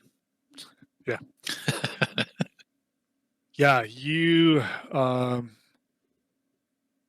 kind of this transponder kind of signal. You're essentially following a beacon, and that beacon is essentially bounced through numerous like satellites and relay old cell towers. There's even like the kind of antenna on top of a pizza delivery vehicle, uh, up in Corsac, that it bounces off of all of these different all over the world, and you kind of follow this signal, and you get a bead on where this is and where you're going. All right. And yeah, you fly there, and it's no problem. There's a couple of hairy moments, where there's Clark has to like radio with some Varg ships, or craft or controller or whatever, and you can, you Sentinel-7 are able to see that, there's a couple of these times, like there's a few ships, I keep calling them ships, craft, that are like patrolling different areas and doing different things, and he's got this the police scanner on, and he's kind of scanning, and you can tell that they're searching, and then you kind of get through that area where you guys were, and have to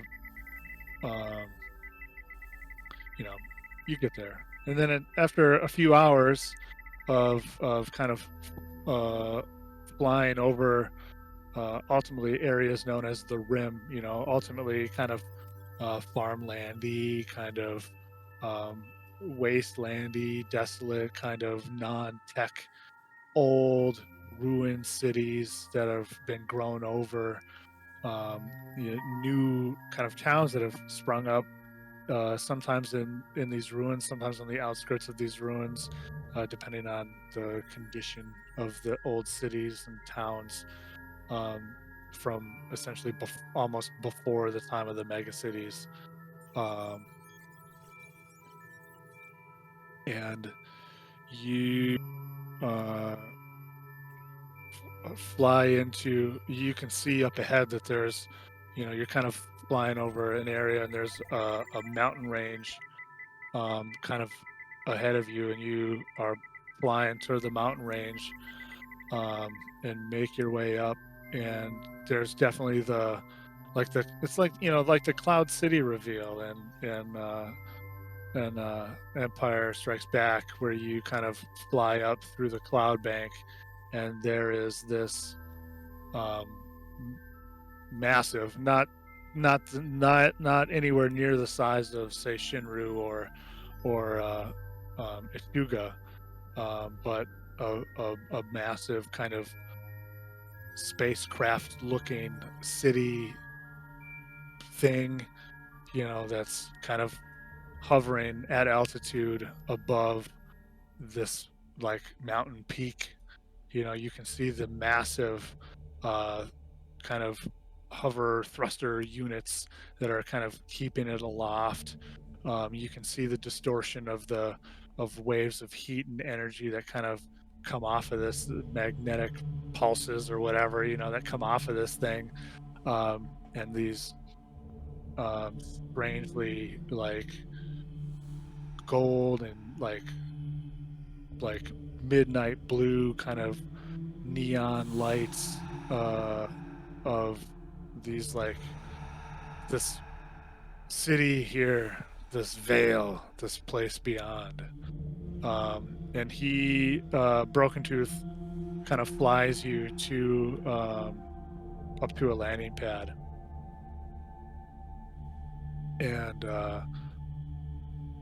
you can see there's a few different ships. I keep doing it. There's a few different craft that are there on this area, and you can see other similar kind of areas, kind of over there, and a few different types of vehicles, kind of moving in and out. Maybe like kind of cargo transport looking things, like moving.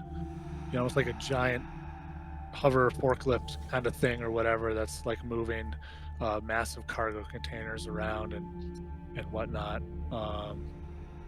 And yeah, there's nobody here on this landing pad. He lands. He says, "All right, well, here we are. Good luck." Thanks. Pop, and just kind of hits the vehicle twice in a friendly way and literally just pops out. Nice flying.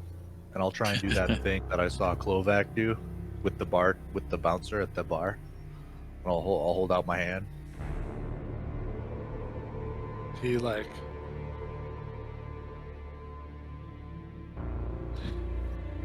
Yeah, and I'll mimic the shake and all that yeah, jazz. yeah. And I'll just pop out. You guys do one of these. And then kind of lifts off. So yeah, here you are, kind of standing on the precipice of this new kind of different place. It's almost like there's your kind of landing pad, and then this like it's almost like a wall in a little bit, in like a way, kind of between you, the edge of the land, the landing pad, and the rest of the city. It's almost like a wall of just kind of like steel and pipes and all that kind of stuff. And then you can see, like from your point of view, you can kind of see some of the skyscrapers. The whole thing is a skyscraper, but these large buildings inside, and they aren't really built in the same kind of way. Like even like Shinru is built in a way that is more relatable to normal, traditional buildings, like that we have here in the real world. Whereas these are almost seem to be built from light and neon and too much glass. It's otherworldly in many ways. What do you do? Craig is just kind of staring. And you guys been here before? No. Yeah, it's the first for me too. Shinru City. No, this place sings differently. It's different. You can, when you see it and hear it, it's the interphasic totality is just, yeah. You should call your friend, Zev. Well, I don't know if we know how to contact him. Yeah, as you are having this bit of chatter, and considering the fact that you might want to try to get a hold of this flashing eye character, your like your readout kind of changes, you know, in one corner from what it was to that icon, to his icon, and he says, you know, in that same voice, you have come. I'm just gonna flip it onto our public channel so they can all hear this. Getting something. It's Where? good. You have the object. We do have the object. He says, I will send, what did I call that one, that drone that showed up before? Did I call it Howl or Moan? Moan. Okay. Yeah, that was Mo. He says, I will send Howl. He's on his way. Shouldn't there be a And, people mover? Should we take a people mover? You'll see. Can I drive? And it goes dark. No, a people mover is a thing that you put people on and it moves for you. There's no driving. Right. And I understood what you meant. I don't know if he. after a minute or so, like there's a door opens, at the, you know, in the wall, and a very similar looking kind of drone to that one that you saw before, kind of, and you hear his voice come out of the drone. Come, follow me.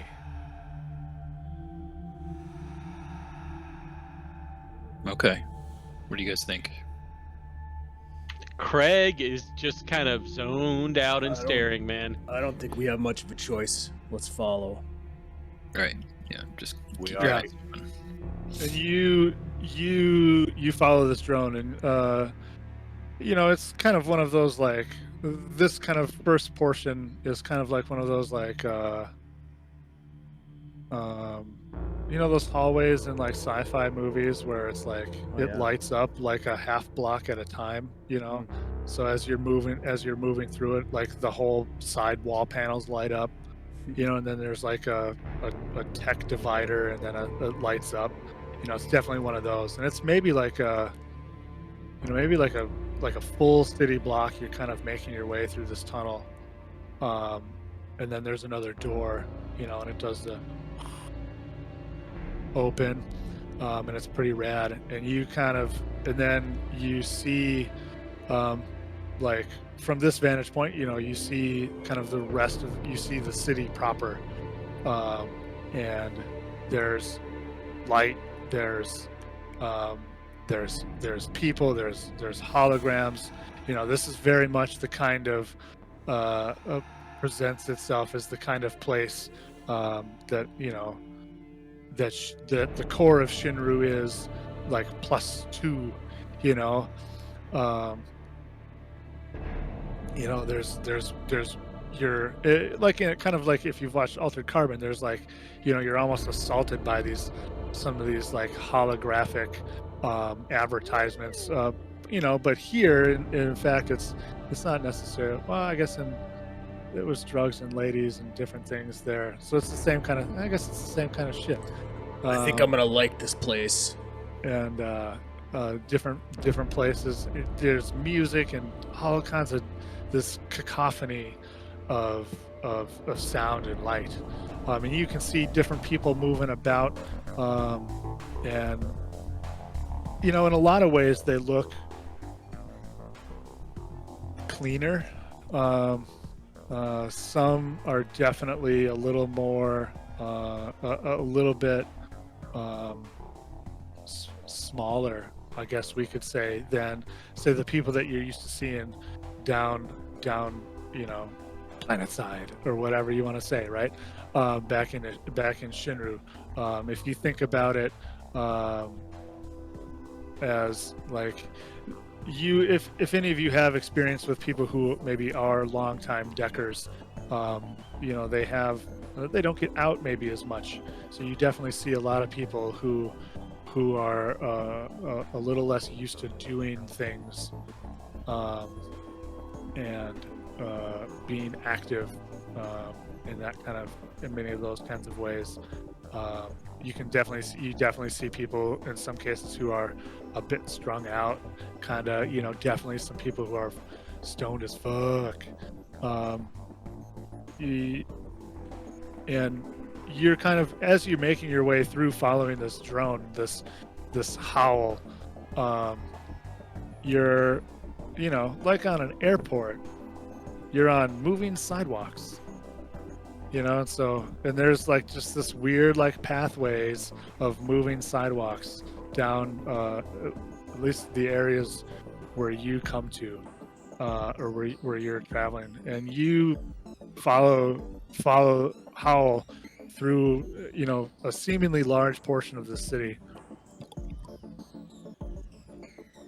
You pass by and pass underneath large buildings, small buildings, and finally make your way to a building that is almost looks like a domed cathedral almost. It's a large, very kind of stylized, kind of almost, a little bit like Roman, kind of Greek, kind of, pillars, dome, all that kind of stuff. I don't know if they built a lot of domes. I don't remember right now, but this one has that. It looks Domes cool. are a mainstay of Romanesque architecture. Yeah, and you see, and some of the other buildings that you've passed are like these weird, like hodgepodge of different architecture styles and different things that essentially whoever wanted to build these things in whatever way they could, whatever passed their fancy, they built. So there's some super normal modern things. There's some weird, like, Baroque kind of like hodgepodge buildings, and then this very kind of unassuming Romanesque kind of pillared cathedral, and how kind of leads you up the steps up into this thing. And I forgot to turn that. Let me hang on. I gotta mute a server. I have too many Discord servers. I can't mute them all because half of them are muted and half of them are silent, except for right when I don't need it not. I need it not to be. And you kind of as you like approach these massive double doors open, and on kind of this almost like balcony kind of patio. I don't know, this kind of area between like these outer pillars and then like the wall of the building, like a veranda. I don't know what the hell they're called. There's different statues of like women in some kind of archaic armor, possibly carrying shields and spears. Some of them appear to have outstretched wings. Some of them obviously have like cybernetic enhancements and replacements. Some of them are perfectly normally human looking, kind of along this sides of this massive building. And the doors open and the bot moves inside, and yeah, you're in this kind of grand kind of rotunda, I guess, round. The dome above you, you can see what it looked like, almost stone from the outside, but on the inside you are looking up kind of at the sky, like it's, whether it's some kind of projection or the outer side is projection and you're looking through into the sky. It's kind of difficult to tell, but it's kind of in it like a odd, kind of awe-inspiring sort of, big, grand building. And at the center of this rotunda is almost like a dais with a kind of large throne sort of chair technology piece kind of at the apex of this kind of raised multi-tier dais. And there is a form kind of on this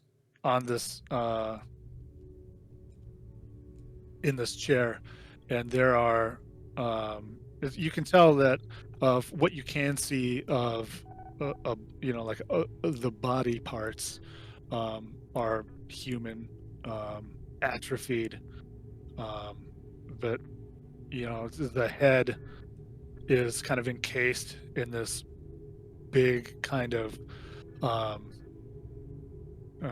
almost like tech kind of helmet. If you think about like Weapon X, right? When Logan like is in the weapon, like getting all of the stuff done to him, and he's got that weird kind of like helmet thing on. Or like some of the Cerebro helmets, yeah. Yeah. And there's like cables and wires that kind of go off and trail up into the ceiling into some place or go down into the floor. You can see one of this guy's hands is in like a part of the throne thing. It kind of has almost like a sleeve that one of his arms is in, and there's similar things coming off of it. And you hear a voice, kind of the same voice, but it seems to kind of come from all around you. And it's that cacophony of voices, right? And it says, "Welcome to my sanctum. Welcome to my body. Now, boys, we have work to do. This object that you have, what do you know of it?"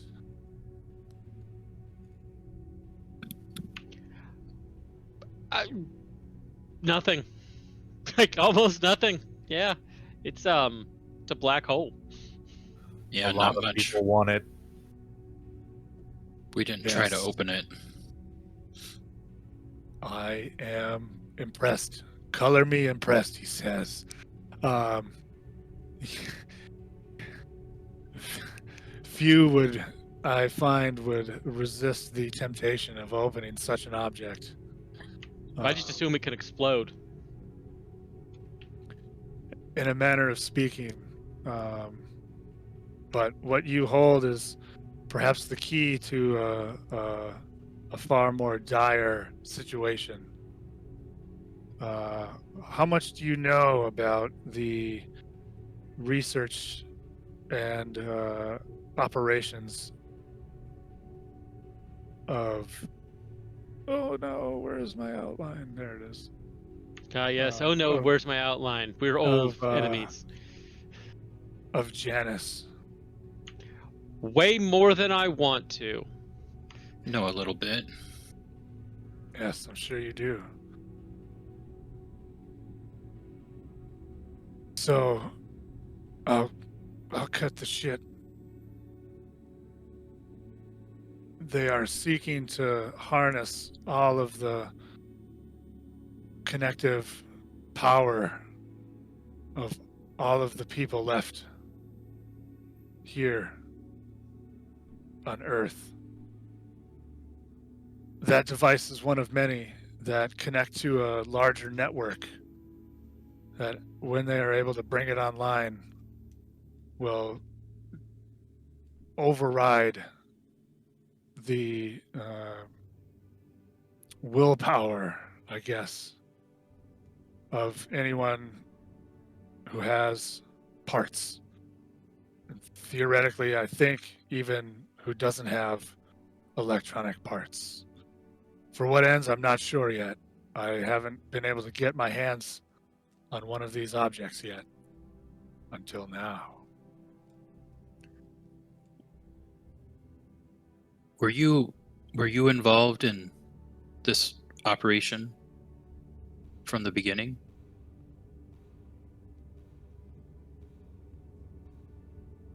Involved? No. I've been observing. So you As just you can happened upon us? As you can see, I don't get out much in the traditional way. I have observed the trail of these objects as best I could, which is considerable given my abilities, my resources. Once you were foiled the attempt to retrieve it the first time, I was able to kind of get a bead on you, get a lock on you, as it were, to be able to reach out and find you and offer the assistance that I did.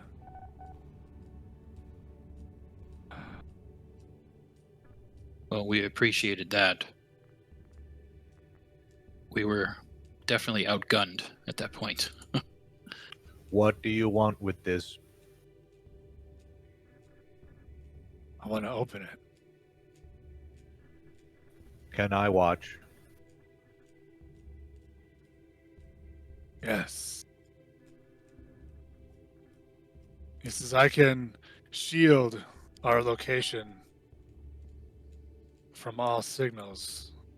So we should be able to open the dampening vessel without risking a stray signal to escape. So we can open it safely. Perhaps, and he kind of pauses. Perhaps, Zev, you could assist. We can figure out kind of what this does, where this goes, so we can, if you're willing, maybe put a stop to this plan. I don't want to be controlled by corporate goons. Yeah. Do you? No, I don't. Sounds like, a very dangerous possibility. And he kind of looks towards you, Klovac. And by looks, you see a slightly, barely perceptible shift in his buttocks, like his torso, because he can't really move very much in his state. He says, if you survive, you will be rewarded. Possibly beyond your wildest dreams. I know your predilections. I could move you. I could find a place for you here. What say you? You helped us get out of a sticky situation. That much is true. I don't know how we ended up getting wrapped up in this cause of yours, of Clark's / Craig. But if it means thwarting the megacorps in some nefarious plan to enslave people, you can count me in. Excellent. Down with the corporations. I knew I like you guys. Up the raw. Wait. Yeah. He says, excellent. Let us begin. And there's a hum that starts. And hey, viewers, check it out. We need to take a bio break. So we'll be back in 5, 10 minutes? 10 What do you minutes guys sounds want? good. 10 minutes? Yeah, 10 minutes would be good. We'll be back in 10 minutes at 4:30. Hopefully, for the conclusion of this caper. We'll be back. Stay with us. Yeah. Be soon. Crack this nut.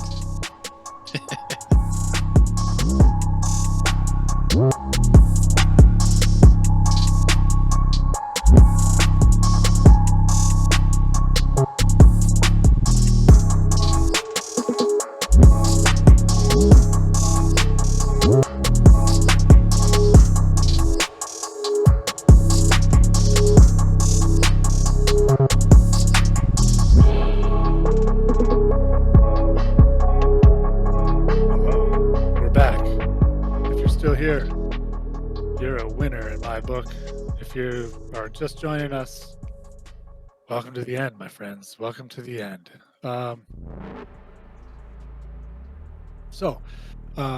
As we were, there is a kind of what did I use the word vibrating, moany?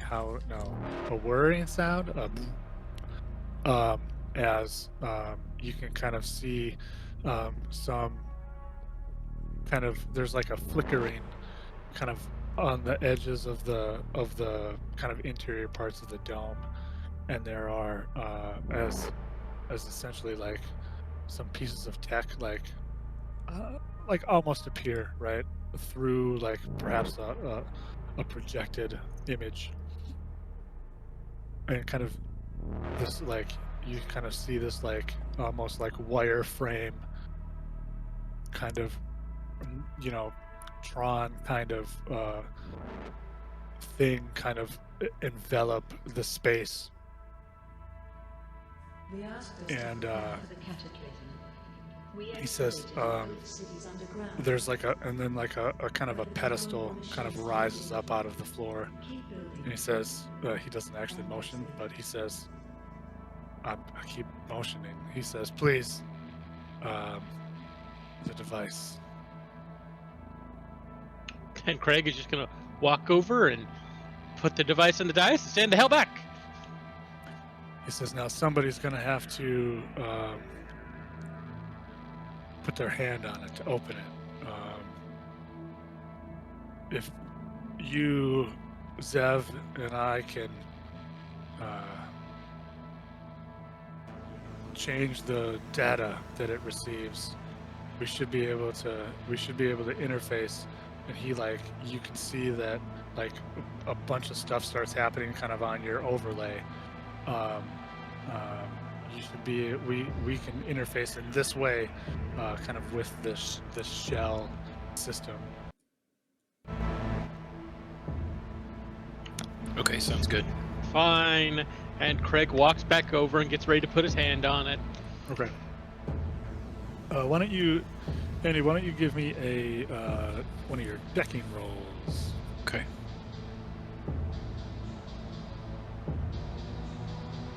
So that would be 15. Nice.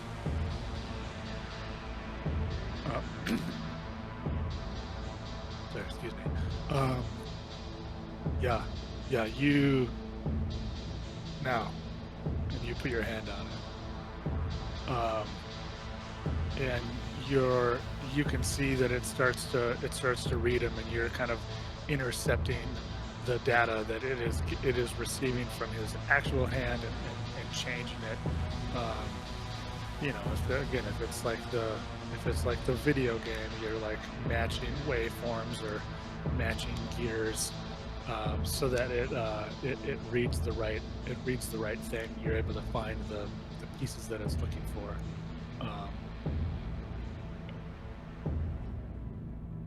You see it kind of light up, and all of those kind of circuit outlines that are on it kind of start to kind of glow with a faint light, and this thing kind of like telescopes kind of away or off of itself in towards the part where his hand is, and it just kind of folds, and the object that is inside of it is a cube of seeming kind of a black midnight blue glass, is what it looks like. And there's you can kind of see pinpricks almost of energy, or of energy, of light, right? Almost like stars in the sky at night. And on some of the faces they move a little bit, super slow, but you can kind of barely perceive them. You can like barely perceive them to move a little bit, and other ones kind of do the same. There's a few of them kind of twinkle almost. It's beautiful. Strange. And it kind of, after like a few seconds, and you all get the sense that it tries to connect to you, that there is this pathway that almost you see, like in the mind's eye of your data stream, that connection is like about to be made, and this like almost kind of light road, this road kind of connects you to something, right? And you hear this flashing eyes voice. He says, Zev, we probably don't want that to connect to us, please. And you can see that he's doing something. So if you could roll a decking roll to kind of try to jam its signal. Right. Quick out of character question. Can I give him a hero coin after he rolls, or do I need to give it to him before we see what he rolls? You can give it to him, whatever. All right. All right. I'll wait to see what he rolls.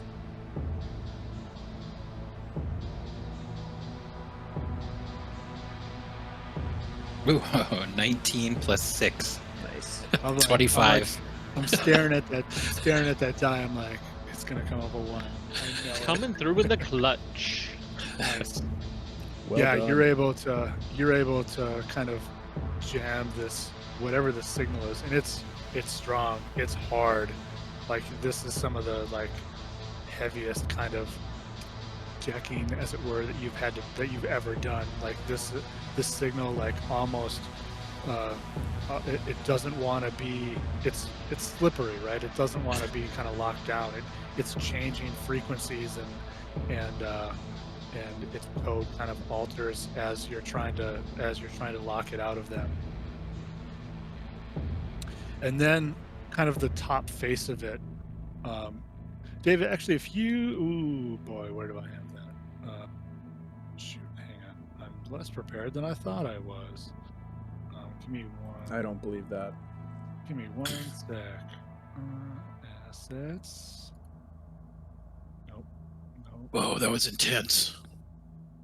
Nope. Oh, Yeah, you're like sweating, It Zev. sounded strange. This thing is something else, and I've never seen anything like that before. Oh, that's not what I want. I didn't feel anything.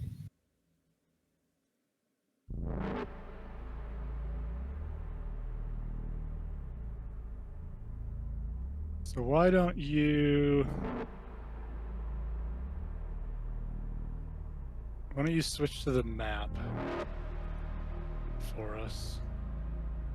So the top panel, the top face, the up face, kind of these almost stars kind of start to shine bright and coalesce, and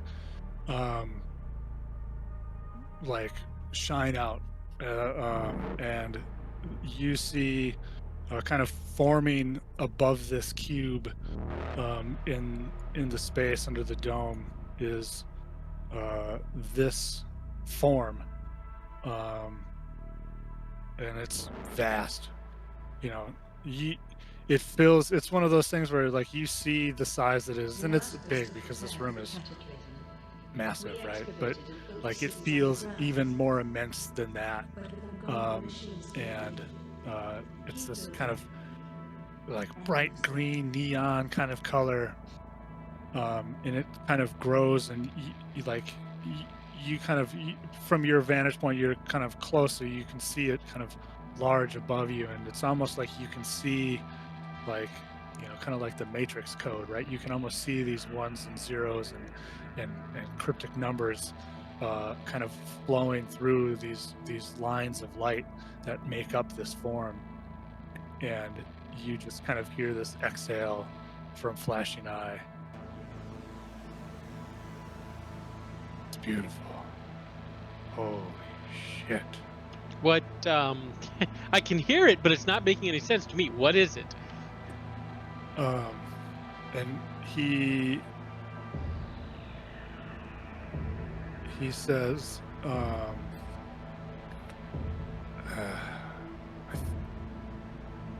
it's a projection of all data. This is a fragment of everything.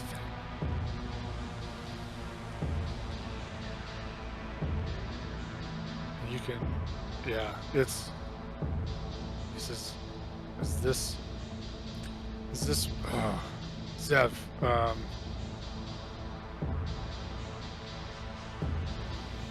you want to hack it? Zev? Yeah, can we hack it? Is it? In this place, we can do anything.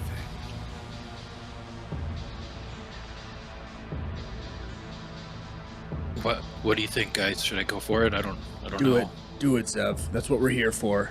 Let's All right. do this. Hopefully we can find out where the root is, where it connects to. Okay. This sounds dangerous. Oh, it is. Oh, it definitely is. It could fry our brains. If he could grin right now, he's grinning. All Actually, right. he can grin. He's just under this contraption. Yeah. Give us a decking roll. You can Alright. see that he's doing some stuff, and you can see him you can kind of sense him in the system. I'm gonna pop a surge capsule just to prepare myself, Yeah. and as a form of that, like launch a helper program to help me not get my brain fried. All right. Here we go.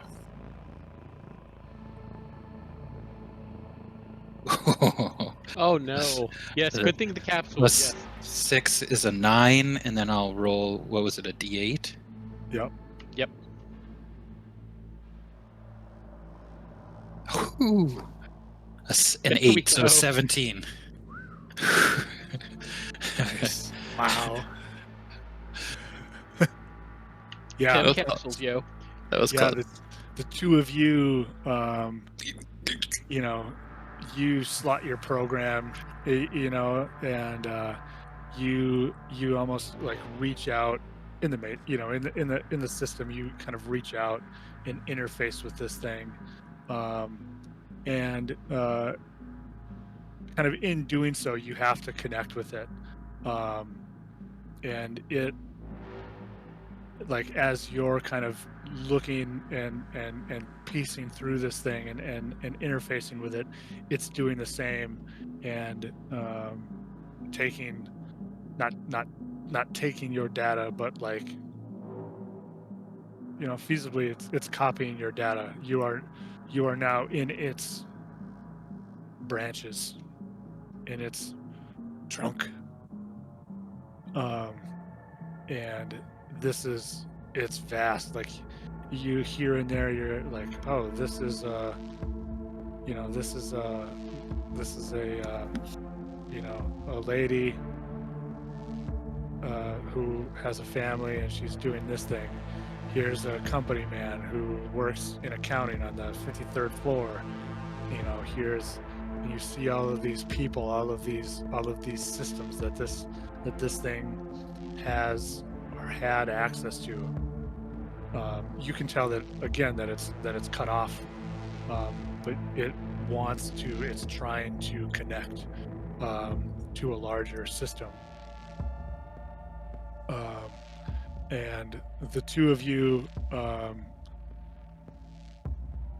kind of diving, and you kind of in the process, you are kind of also, as you are exposed to this, you are in a way exposed to each other, and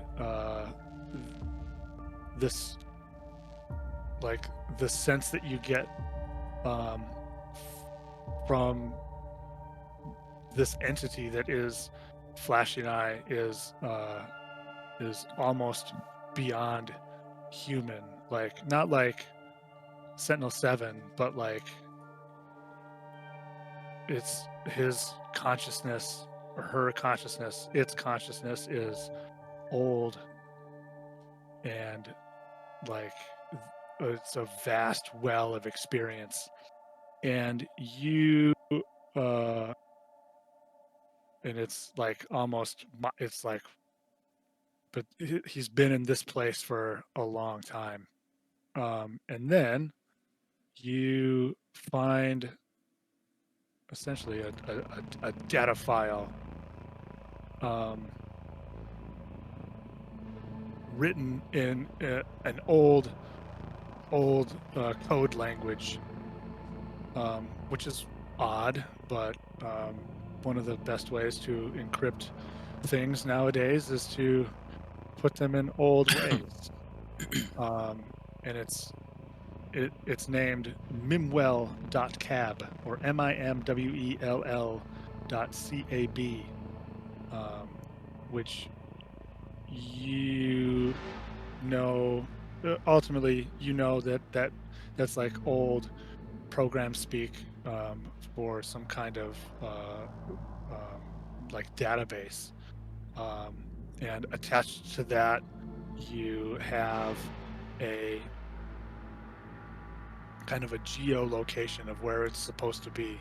You're able to kind of follow, you know, you can see, oh, it's like, to visualize it right, like it's trying to set out a feeler this way, and then even though you're ultimately cut off from the rest of the system because of this kind of shell that you're in, you're able to overlay what you know of, and you're able to pinpoint where this place is.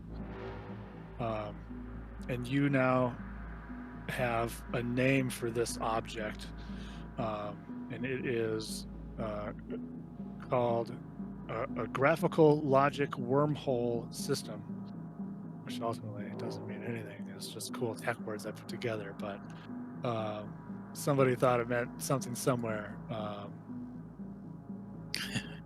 And oh wait, or was that the other thing? I don't remember. My notes are weird. But yeah, and you can see that Flashing Eye has kind of reached the same kind of conclusion and found the thing. And you hear on audio, you hear his voice. He says, if you please touch the device again. The thing? Yeah. To Craig? Yep. Craig touches it again. Yeah. You see it kind of boop, boop, boop, boop, boop, boop, boop, boop, and then closes it, and this image kind of halts, goes away, and you are disconnected, and it's you feel light, you feel a little empty, like you've been cut off from like so much knowledge, but a little free again at the same time. He says, and you hear his voice say, "Oh, wow, that is, I didn't." Is that So it's what it's is almost it? like it's almost like a siphon of data, right? It's It is. it collected so much. It's like an infinite memory system of some sort. So this it's is- using data. It's using all the data to kind of make a fake picture of how the world is put together.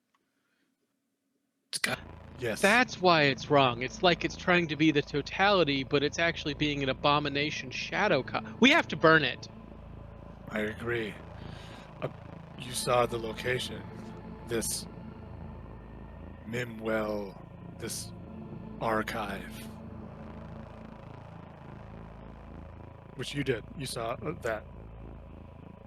yeah. I'm just gonna like relate like that Yeah. the object and the location And he to people. he kind of does a thing in that kind of like field of that Faraday cage, as it were, kind of goes boo, like powers down. And all your devices go ping as they reconnect to the system, like, oh, we've got signal. And he says, it's deep in the wastes.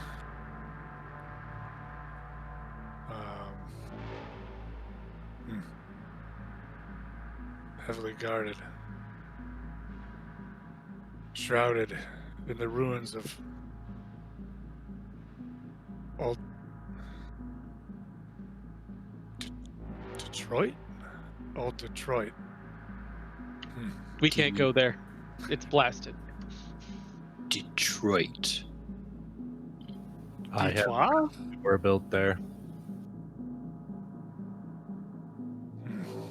Michigan? Michigan? Michagany? So it's in the waste, but it's heavily guarded? This file, He- this he thing. kind of. Oh, go ahead. I was just gonna say, what was the importance of the Mimwell cab thing to this object? That's what it's trying to connect to. Oh, okay. It's It's you get the feeling that there's maybe a network of these things that it wants to connect to that place to do Whatever it like, was designed to do.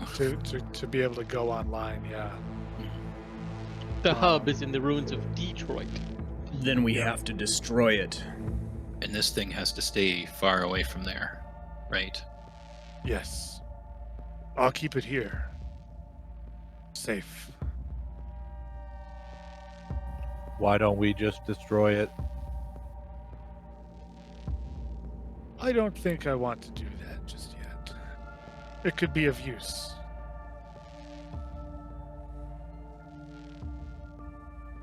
I'll look at Zev like, do we want to destroy this thing anyways?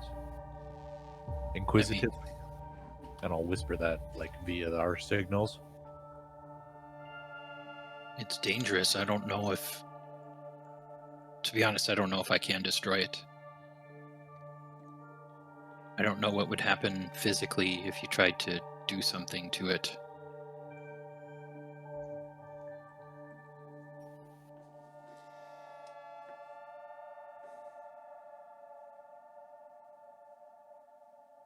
It's a- I think whether or not.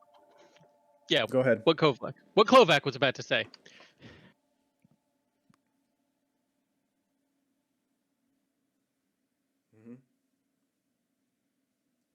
Oh. No. Okay. So, what were you gonna say? Somebody? Go ahead. Oh, okay. Oh, I don't think destroying this matters if we don't take out the hub. I agree. once the hub is gone,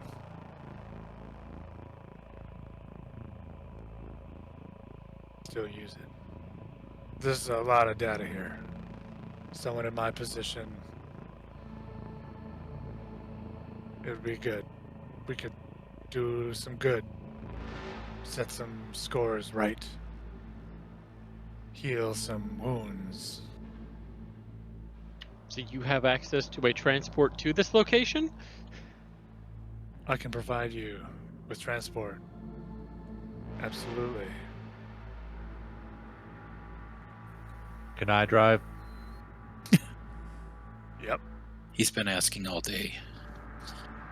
The real question is, what are we going to do when we get there? Because when you say it's heavily guarded, are we talking Janus heavily guarded, so Varg, or are we talking some sort of other super shadowy beings of cybernetic intent?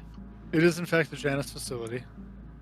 So you can be 100% sure that there are Varg security forces there.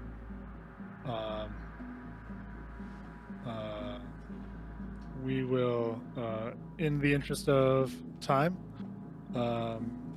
we can skip to the, the next section. We can easily make a, now that you have a sort of data point, your decker could say maybe make some kind of decking ability check to determine what sort of things you might encounter there. Get a little reconnoitering going on, perhaps while you are en route. All right. Let's do that. Yeah. Should you like to do such things? We'll Yes. need bigger guns. I don't know, that fucking Ma rocket's pretty big. You have a laser cannon, man. You legitimately have like the biggest personal weapon in the game. So I only had one raw rocket, so a Ma rocket. So I would Whoa. ask if they had any additional rockets available. Yes, he will provide you with more ammo. Perfect.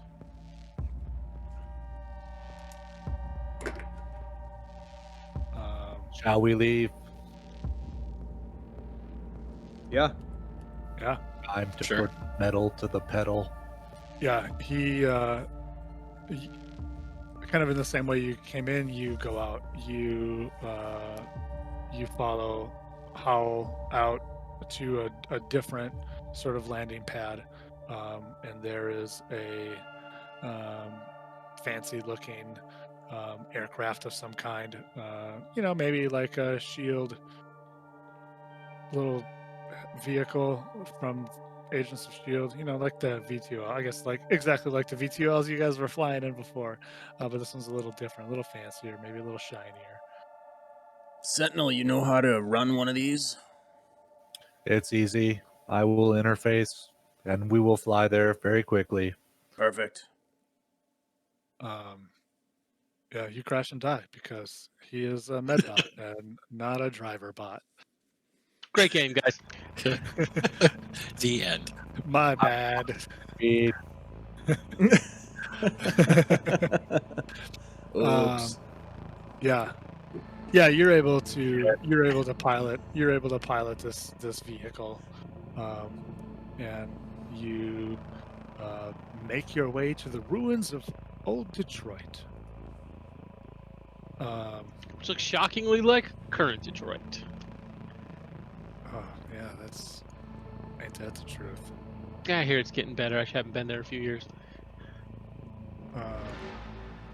Packs of roaming dogs. Right. You yeah, you are you gonna do any virtual reconnaissance? Yeah, I'm gonna as we get to the area, I'm gonna see if I can just load up a map of the area. Okay. And let's see. I was gonna look at something.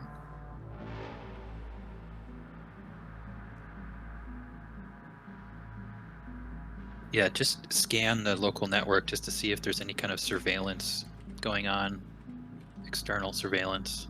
Yeah. I imagine there is. Roll me a hacking roll.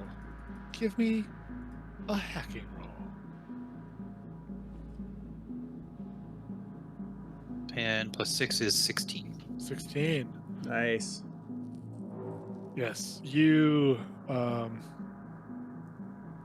scan and survey the local system area and find a vast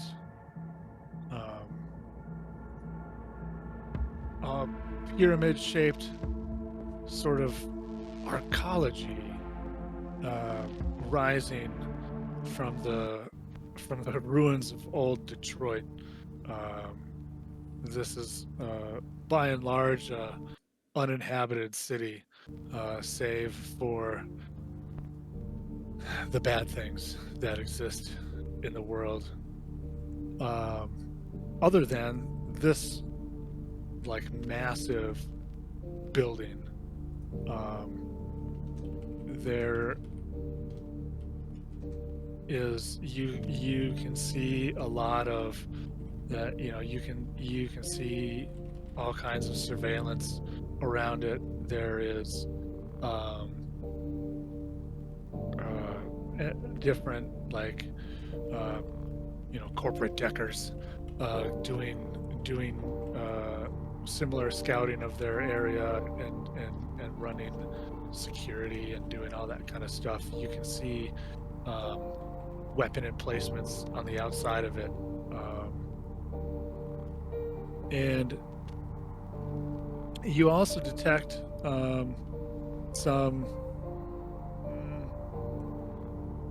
exhaust ports. Random small overlooked places. If you shoot the Ma rocket in there, whole thing blows up. Stay on target. Stay on target. Almost there. Could Stay I on perceive them target. as, like, potential weak spots or places that aren't as Guarded. yeah. Place to get in. Yes. That's just what he was talking about, I think. You find that door only seeable at the morning time when the cybernetic crow knocks. Speak friend and you shall pass kind of thing. Yeah. Found the janitor's entrance. Yeah, right. There's like a The, bunch the of loading there's docks. a bunch of dumpsters. There's a bunch of dumpsters out back, like raccoons, radiated raccoons. Like, Hey, they gotta dump their trash somewhere. As long as we make friends with the irradiated raccoons and send them in first, we'll have an advantage. That's true. Exactly. I'll just pop those coordinates up over our local network and kind of point out what I identified as kind of like a potential way in. This place is a fortress. All right. So, in the interest of we're running out of time, I'm gonna ask a couple of very leading questions. Number one, how do you want to go in, as it were? I feel like stealth is our only option. I mean, you're not wrong. I was thinking we'd crash the ship right into the target. Do not do that. Well, Sentinel. what we could do is drop us off, stealth in, and then crash the unoccupied vehicle into the other side of the building. Right. Yeah, Use create a it to create diversion. a distraction, like a diversion. Okay. Well, that's our ride home too. I mean, That's true. can we have it just shoot something? Craig Maybe just I don't know. Looks at you and goes, "Yeah, I want to be an optimist too, buddy." Yeah. If we survive this, Followed might be by, good. they've got to have transports there. We can steal some motorcycles or something. The universe will provide. Chad, as we're getting ready to infiltrate, I'm going to take a puff off this adrenaline huffer. Mhm. And I have one puff left if anybody's interested. Okay. has it been 24 hours since I last used that thing? Yeah. Does that matter? Oh yeah, we did have a rest. Yeah, because it lasts for 24 hours. Yeah. I wouldn't mind a puff again. That'd All be right. great. Take Yep. it. All right. Well, there we go. I'm gonna apply Another that towards 2. my. I'm gonna apply that towards my AC again. You know, can I use a hero coin to re-roll that? Yep. There we go. What does that do? You have a hero coin, and you can use it to re-roll. Any roll. What's Yeah. the roll for though?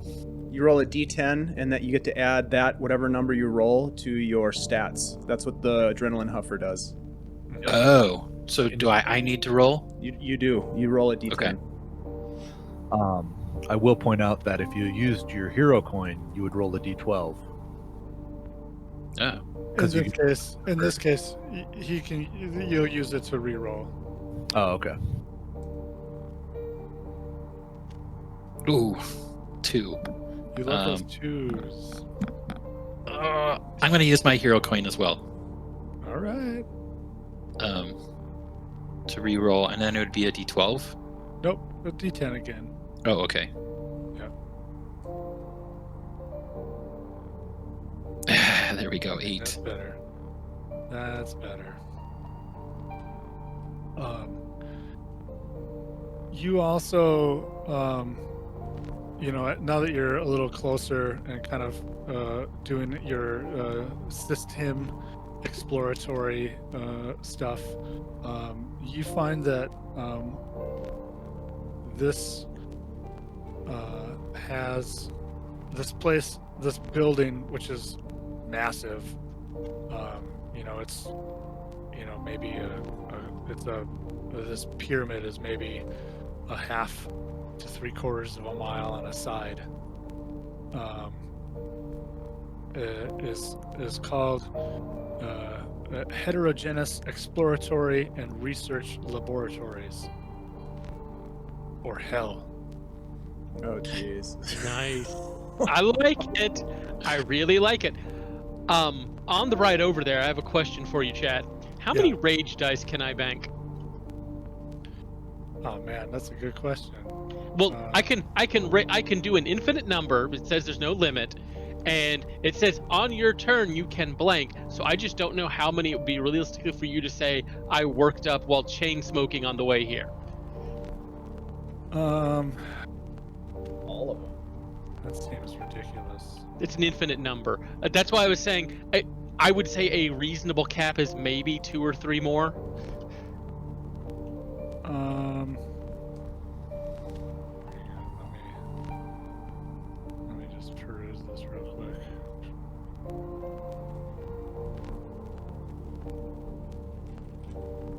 Yeah, what's your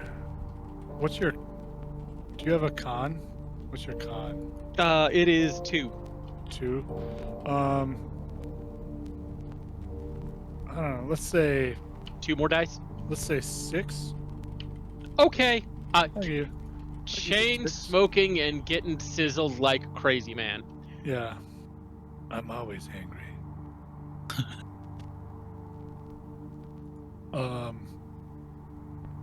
Yeah. All right. So you're gonna enter in this back door? Yeah. Okay. Are you going to what and or how are you going to leave? What are you going to leverage for your stealthiness? I'm gonna make like an outward like jamming signal Okay. that kind of like obscures like our presence on any kind of like detection, Sure. Surveillance detection software. Anybody else got anything beyond? Not until we moving hit the deck. quietly? Well, I'm just saying as a rule. Once we're inside, it's full kind of stealth sneaking rolls, which apparently Craig is not terrible at. So just straight up kind of. Okay. Klovak will be checking gear, making sure everything is where it needs to be, loading weapons. Yep. Sentinel 7's going to be just basically running a diagnostic of himself, double checking all of his gear as well, Maybe even doing like test runs of the hurl and force shield abilities that I've seen used. Okay. Seeing Yeah. if So it's you can use those to like you'll be able to resist network attacks or system attacks with the shield, the hurl you can use to try to break, take down at other systems, other networks, other deckers, nodes, whatever you want to say. sweet. All right. Yeah. Why don't Zev? Why don't you give me a decking roll to hide your guys' presence as you enter this facility and gain access to it. Okay.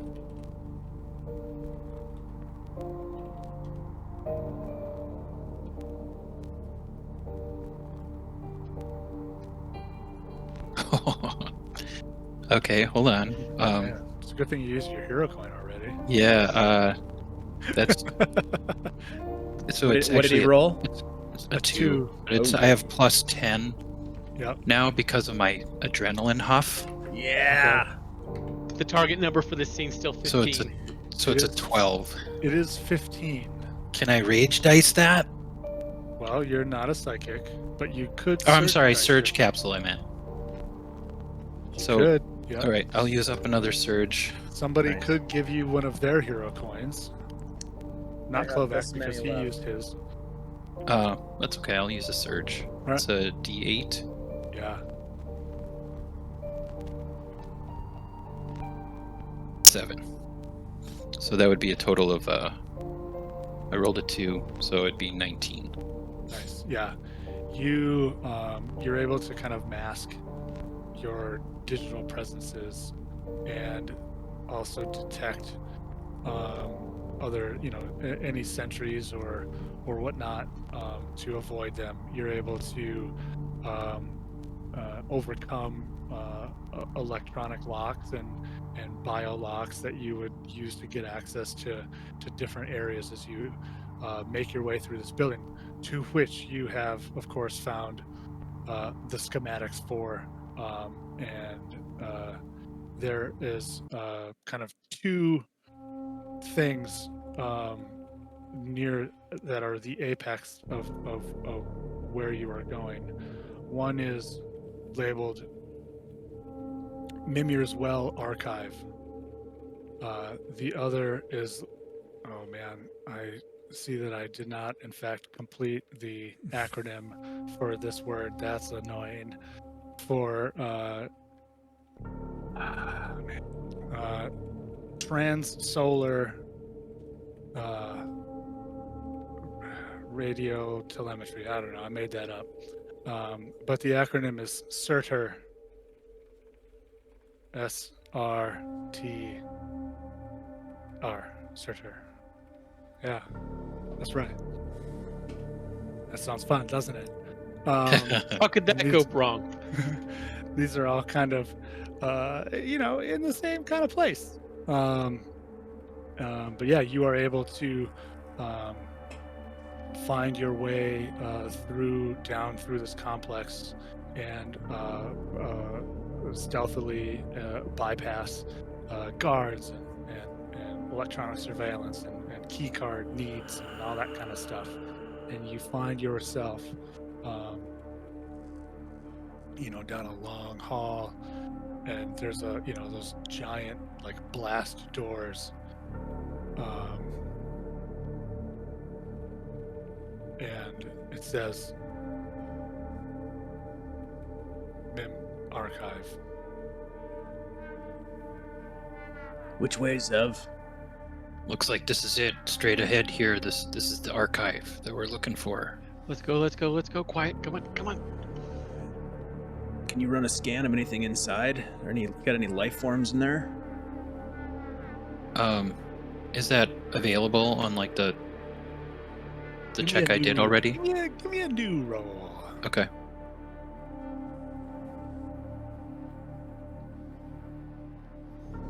I like to know what we're walking into. 26. 26. Yeah. And it's easy for you. Wow. That's fair. Best so- goddamn deck wizard I've ever seen. I know, right? Only one that doesn't have to die. Well, that's You verdict's still out on that. you reach out through the system, and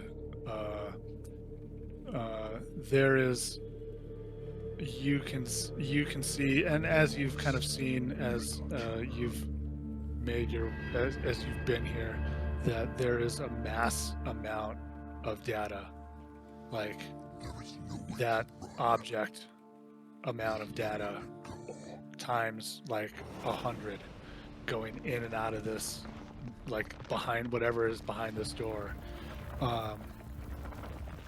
and there is a form of life behind it, as well. Some kind of consciousness. There's not really cameras on the inside, but you can see its data input kind of connection, and you can see like you can see the imprint on the system, kind of maybe of its stack of its consciousness, and it is unshielded, like all of like your consciousnesses are shielded, but it is raw, and it is vast, and it is mean, it is angry, it is big, whatever this consciousness is. It is there are pieces of what you can see on the system imprint from this thing that kind of remind you of like that glimpse that you got of Flashing Eye, but this is like twisted, mutated almost, different, monstrous. There's something very large and strange back there. I'm just going to relate all that data I found to everybody. It's okay. We'll probably just have to kill it. Yeah. Be ready. I mean, it looks like it's in the way. I think we're as ready as we're gonna be. Let's go before another patrol comes. Yeah. You work your deck magic and open the door, and it's another kind of long-ish hallway, a lot less long than this one, but it's another hallway, like almost like an airlock kind of situation where you have to go into the hallway, and then that door locks, and then the other door opens on the other side. Do you continue? Yeah, I think we're gonna go home. Okay. Klovak will take point, You go home. moving into the front of the formation.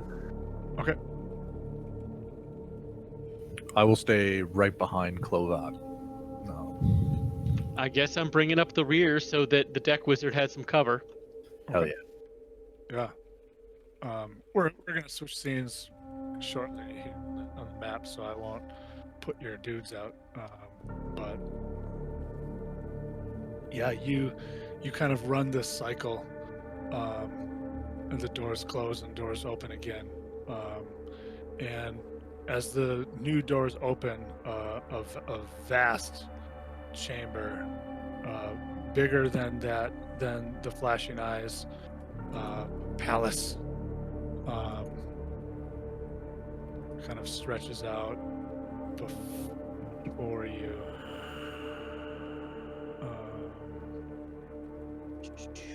And you like you get the feeling that this like it almost goes to far enough that you can't see. Like this might be a large portion of the like beneath the base of this pyramid structure, right? So it's just huge. And you see that the center of this kind of massive room is there's a hole, and from this hole, which is maybe 50 yards around across of the radius, there is you can see a similar kind of projection of light, and you are almost Zev, you're almost bombarded by these data points and connections that are going and happening in here. This massive stream of data is almost mesmerizing as it is going, and other things are coming out of it. Kind of whatever is at the center of this hole. And at the edge of this archive, you see a vast titan, connected, taller than any person, obviously, perhaps a few, like a giant, and there are massive cables and wires that connect to it, and kind of trap it or something, and go to the ceiling, go to the floor, or go in many directions. And these cables, some of them are cables, and some of them are cables, and it's wild, guys. It's wild. And it sees you, and it lights, its eyes light with a glow of fury, and you can tell, Zev, that it is scanning, and it is receiving data, and it rages. It begins to move.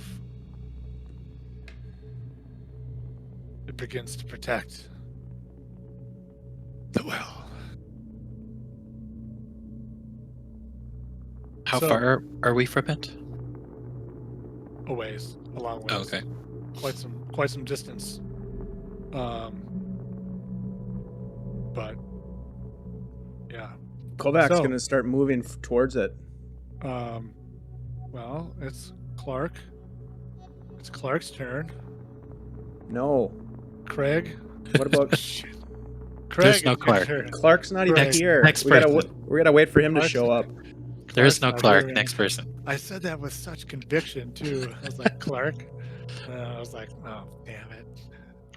So immense room, giant being. Is it a full-size like giant body, or like a weird monstrosity of bloated cables, or humanoid looking? It's like a giant, right? You can tell that it's not a natural human. Parts of it are cybernetic. Parts of it appear to almost be like junk formed in the shape of a man part. Parts of it are flesh. And it's like coming towards us? Yep. And is there anything else in the room, or is it just a vast empty room?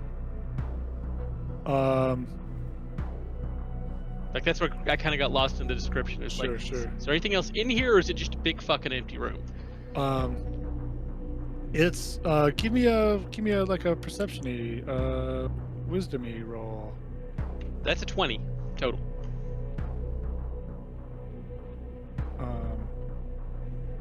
That's what I didn't do. Okay. Yeah. You can just kind of look about, and do you have any ocular sensory enhancements? I do not. Okay. You can see other similar doors to this, but you do not see anybody else, any other thing. There's like a forklift over there, sort of thing. There's some other, there's like some pieces of tech, perhaps like a workstation that you see, and some like terminals, but you don't see another person. Well, no person, no cover, nothing like that. So I'm gonna slot some heat ammo and just take a shot with the Nemesis pistol finally. Oh, hang on one quick sec. You do see another thing, kind of in the corner, off maybe like a 100 yards or so from you, is there's a mech sort of thing, a squat, sort of red painted, large, two-legged, maybe not unlike a kind of Gundam sort of thing, that you can see over there. It looks like it kind of looks a little bit like this. God. Boop. Zev, you might wanna see about that mech walker thing, and we'll still slot the heat round to just take a shot to see what happens. Nice. Yeah. I rolled a 1. My pistol is slagged. Bad Yep. timing for that. Oh Glad man. I didn't use a psychic power. Yeah. Yeah, you take your shot, and it jams, and the barrel blows up. Ah. And he'll just grab for that sniper rifle he grabbed earlier, just for later. And that's pretty much it. It was just shooting. So Okay. Do you want to move at all? I'd like to move away from the rest of the group so we don't get, brought down by a grenade launcher or a missile or something. I like it.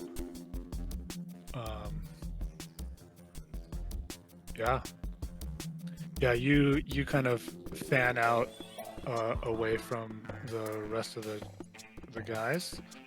Klovac. I'm gonna move. I'm gonna do a short movement to get closer to the behemoth. Mm-hmm. I don't know what range that puts me in. You're ultimately looking at beyond far from it. Okay. Like, Then I'll yeah. change my tactic and I'll take aim on the mech. Oh, you're gonna shoot the mech? All right. I mean, is it posing a threat to us? I assume that it was, but I guess I'll take a look at it first. Is it alive? Is it moving? Is It it does not seem active? to be powered on. Okay. Then I'm gonna just I'm gonna take a shot with the showstopper. Actually, you know what I'm gonna do? I'm gonna take this round. I'm gonna aim with the Maw rocket on the behemoth. Okay. All right. I like it. That's you, Sunglass Man. Moving to engage. I'm gonna run as far forward as I can in a single turn with the ability to still shoot. Okay. Yeah. You close some distance. It's still a bit distant from you. And I will spend this turn taking out my laser. And I will spend the turn aiming it instead of shooting it so that I can get a guaranteed hit next round. Okay.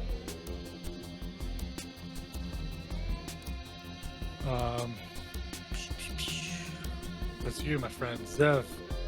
All right. I'm gonna try to access the mech. Okay. See if I can break into its systems and potentially take it over. Give me a deck roll. All right.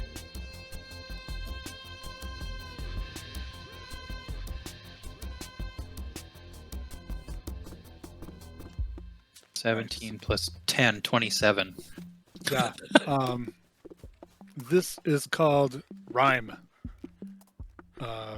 It stands for something cool. I never made up what it stands for. It is a fully armed mech. You would have to pilot it. It's a more of a traditional mech. It doesn't have. You don't have the ability to say remote control it, but you could certainly pilot it. It has Yes. a number of weapon systems, such as a Tesla cannon. It's a thing to go hop into to murder things, not something that's going to come murder us. And it depends on how much time you waste. Fair enough. Seeing that it's empty, can I beeline towards it? Yeah. The Yeah, mech is next- empty. Yeah, next round you'll be able to you could reach it. Okay, I'm just gonna convey what I discovered about the mech on our network. Awesome. Let me see. Let me check my notes here. Oop. Yeah, so it Surtur, this technological giant thing, kind of is kind of charging at you. So let's see. You're over towards the mech. You've fanned out, and you guys are both aiming. It is going to. It lets out as it's charging. It lets out almost like a battle cry, like a yell. It goes, ah. I'm not really gonna do it. My wife is sleeping. She's working nights, so it goes, ah. And a sort of sonic shockwave erupts from it. And I would like the two of you, Klovac and Sentinel-7, to make an intelligence roll. Yeah. I got a 20. Go Sentinel. I Go got an Clove. 18. Actually, hang on. So you, not Sentinel-7, because while technically on your character sheet you are considered as having a stack, with your character background, you're essentially you don't necessarily have a stack. Yep, I was thinking that same thing. So not you. Klovac, what did you roll? 18. 18. Nice. So you, it's more of it's almost like it's like somewhere between sonic and psychic, right? It kind of reverberates in your stack, and you take 4 points of, I don't know, neuropsychic-y, sonic-y damage as you it almost feels like it's this sound is trying to separate your stack from your body.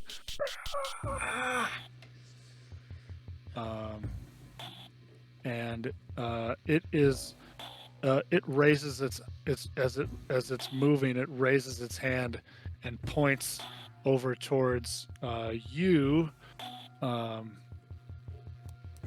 Craig.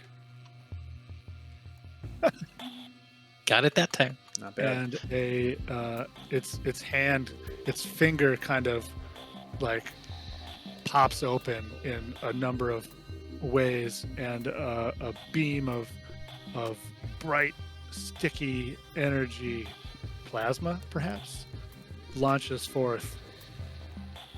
And your armor is not 16. No, it is not. It is gonna do some damage to you. It's gonna do 4 plus 2 plus 6. 12. 12 damage to you as this beam of plasma catches you.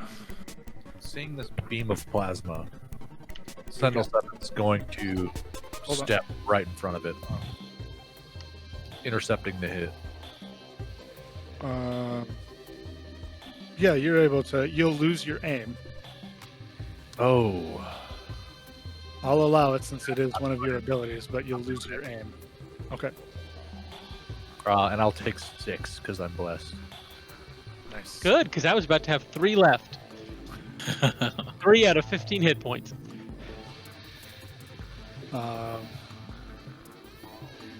And it keeps coming. All right. That's you, Klovac. I'm sorry, not Klovac. Clark. Craig. Fuck, god damn it. Fuck. So Craig are gonna go. Craig. Craig are gonna whip out one of those EMP grenades from earlier, and now that his electronic buddy's right next to him and away from the giant tech monstrosity, he literally has just put hand on Sentinel's shoulder, duck, and just lobs an EMP grenade over his head towards the monstrosity. All right. I have dermal plating. That would not hurt me. Mother of God. Wow. Yeah. I'm gonna give him my hero coin. Michael, I love you so much. Thank you. This is amazing. What is up with the ones? That's better. That's a 7. That's still not gonna hit it. I'm pop a hero capsule to add to that. A surge. Capsule. Surge capsule, yeah. That's a 10. No, one more. Oh, there you go. Oh, finally hit it. I only took 2 surge capsules and a hero coin. What the hell? That was a valuable attack, though. Mhm. Yeah. 2 times ultimate to mechanize foes and fries electronics. Expensive, I mean. And valuable. So that's 14 to it. Nice.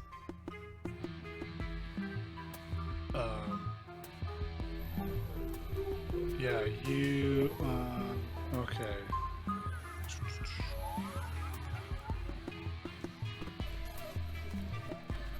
That's almost a heart and a half. Clark. Yeah, that's a good. Oh, damn it. That's a good throw. Yeah, now only 8.5 more to go.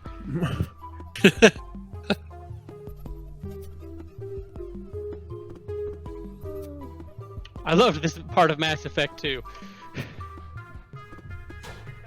Yeah, you throw your grenade and it lands at its feet, and explodes, and it goes off, I guess. And you can see that some of it, you can see that parts of it are kind of, shorted. There's like,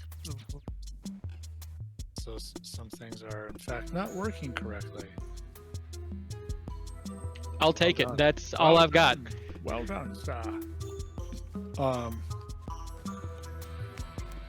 Kovac. I will go ahead and fire the Maw, which is a guaranteed hit for 8 times ultimate. Yeah! Whoa. So So that's what, a D12? Yeah. 1,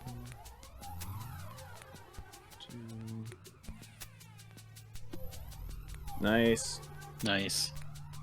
4. Whoa, there it is. 5, 6, 7, and 8. I get to reroll that 1. 8. Wow. Okay, so that's gonna be Whoa. math. 50. Yeah, Nice. we both pulled up our calculators.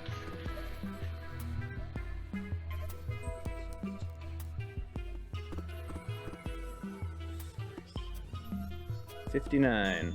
Yeah, I got 59 too. Nice. I also got 59. Whoa. Booyah! Is what he You- says. You fire, and it hits kind of center mass, and he almost like he's trying to swat it out of the air instinctively, as you do when a rocket comes at you. And he takes a bunch of damage. Maybe not as much as you expected to do, but he is damaged in a very real way, existentially. He kind of screams, and this thing screams in pain. Sentinel 7. Hang on. Klovak, do you want to move at all?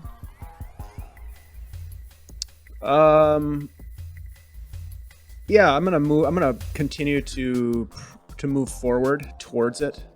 Okay. You think you would be perhaps in melee with it? I don't need to be that Maybe close. if it moved, if it continues moving, it moves a lot because it is very large. I'm gonna try to move wide, like up. I don't know if I can point at all, but sort of up by the counter, the 4, Sure, you want to kind of almost make as a flanking sort of maneuver. try to flank it. Sure. Yep. Absolutely. Yep. Yeah. Yeah. You kind of I can Start move my own moving. guy. Yeah, opposite somewhere over there. that you can.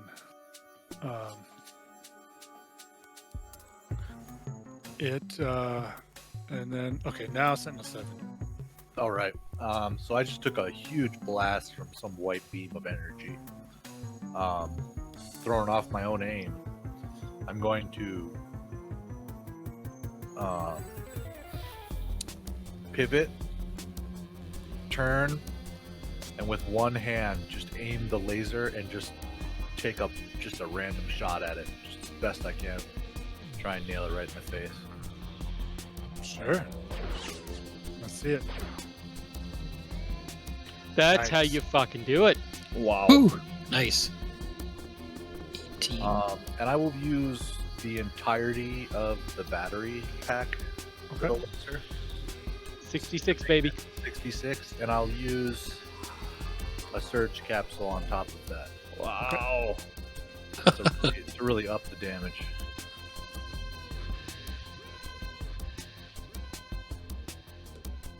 Nice.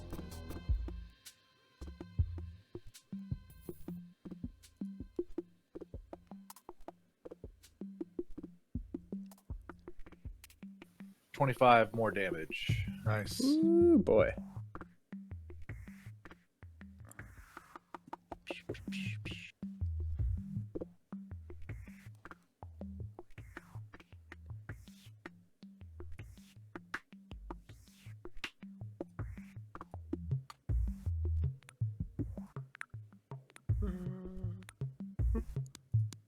There we go.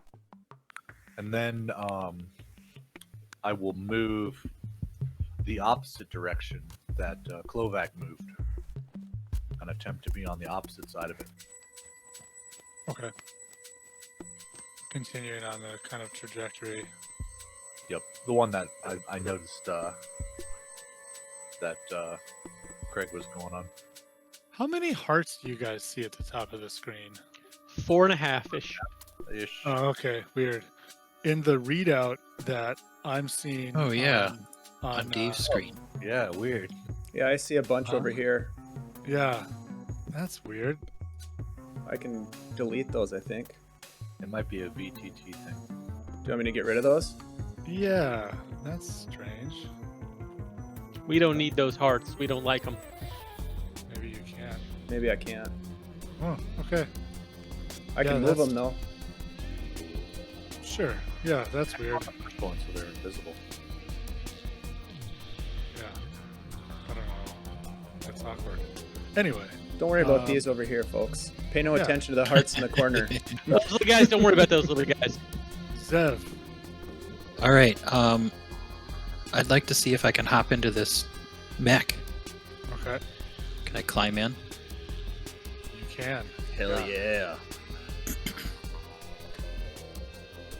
So Zev, this is going to be slightly awkward because I wasn't really 100% prepared for this part. So I You are 110% prepared. am copying some text into our chat about what this thing does. Oh, it's in the PDF. Well, no, this is a little different. Oh, this one's a little different. I gotcha. Yeah, yeah.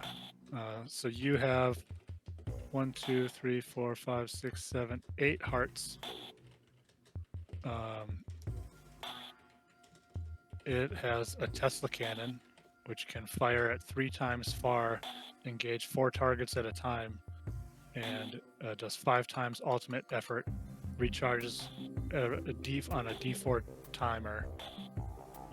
Speaking of a timer, it also has a God Hammer, which is a melee attack that it does at 3 times ultimate effort.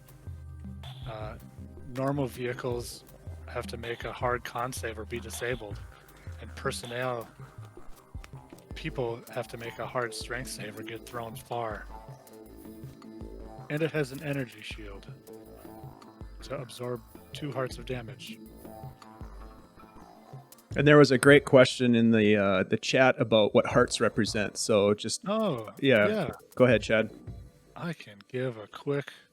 So for those of you who don't know, if you're watching and aren't familiar with Index Card RPG, as at least one of you are, ICRPG kind of consolidates hit points into, like in D&D, into hearts, and 1 heart is equal to 10 hit points.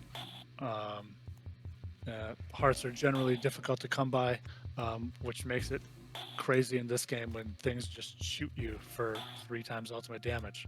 Yeah.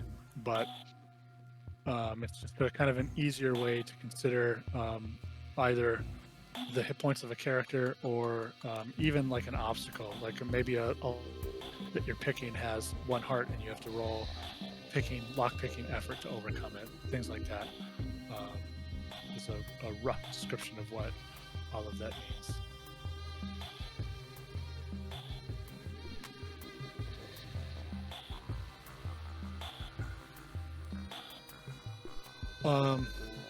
Yeah, you hop into this thing, and as you're hopping into it, you are able to kind of begin interfacing with it, and it powers up and comes online.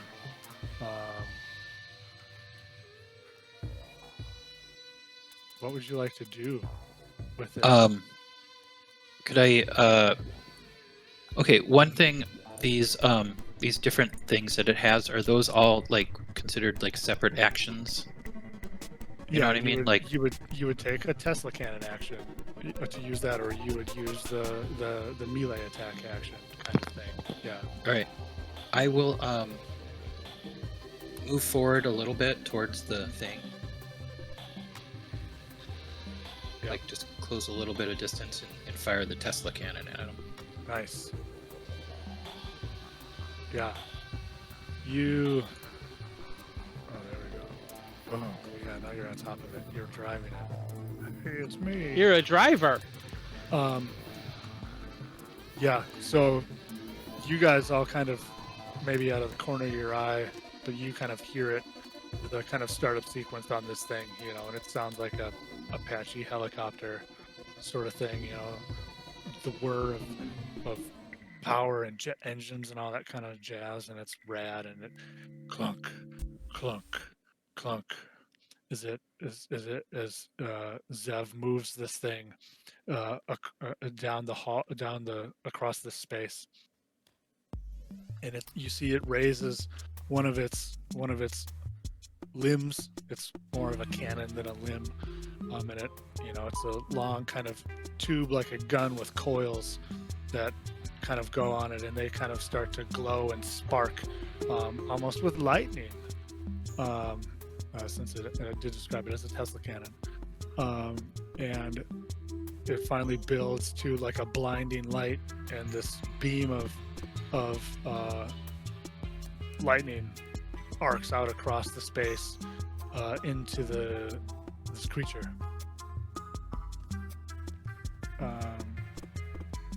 Go ahead and roll an attack roll. Okay. Let's call it. I suppose I should. Let's. Fuck it. Go ahead and use decking for this. All right. That's a good work. That works. Would I be able to use my defensive kit to add to that in this instance? No. We'll call it Okay. intelligence. Yeah, just like an intelligence roll, maybe. Okay. 14 plus 7. That'll do. Nice. So that would be Mini. Yeah. And it connects with this thing, this giant. Roll your 5 times ultimate effort. 5 times. Yeah. Yeah. Okay, so the ultimate is a D12. Yes, sir. Okay, And reroll anything less or 4 less. right. Oh, gotta reroll that. Gotta reroll that. God, we roll low. There we Okay, go. it's 6. And then how many do I do? 4? 5. 5 total. 4 more. Yeah. Gotta reroll that.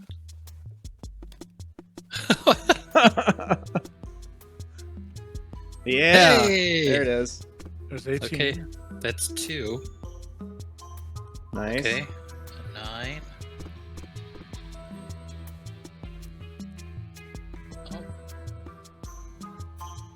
Ooh. Oh! Nice. So that's 4. Yep. So number 5. Nice. 8. Okay, so that's 29. 47 I have. I got 47 as well. Yeah, 47. Nice. Wow.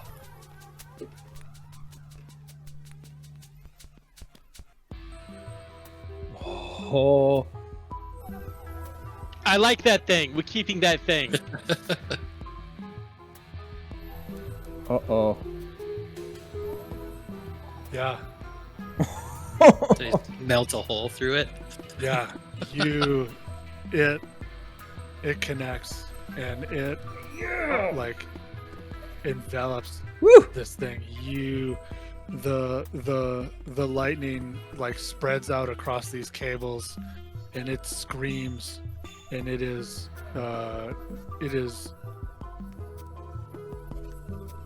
terrible. Everybody, give me a wisdom roll, except for Sentinel 7. Sentinel 7, please give me an intelligence roll. I got a 21, baby. 15 here. Sorry, Dave, you got a 15. Michael Club got up. 15. I got an 11. I'll use 1 surge capsule on that. Okay. I got 2 left, so it's a D8. Plus 6, so 17. Okay. Yeah, I'll actually also use a surge capsule. Okay. And I got a 16. 16. And Craig.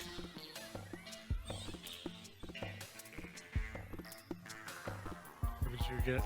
I got a 21. 20. I rolled a Okay. 20 and then added 1 to it. So yeah, Pretty good. don't worry about me. Somebody had a natural 20 on that. That was me.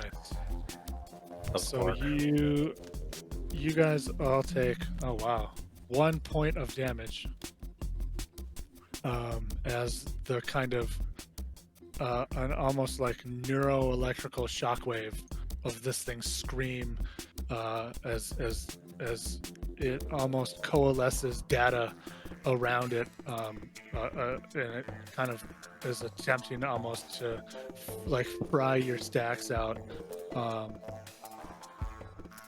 yeah, No. you take 1 point of damage because you resisted, and it's great. Any attempt that you tried to make for the next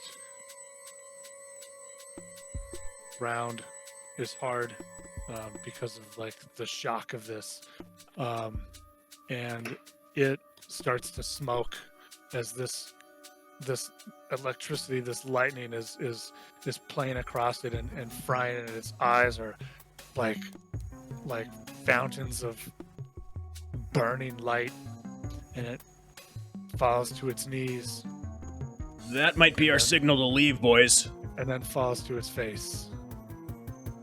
Shakes this titan. The fall of this titan like shakes the room.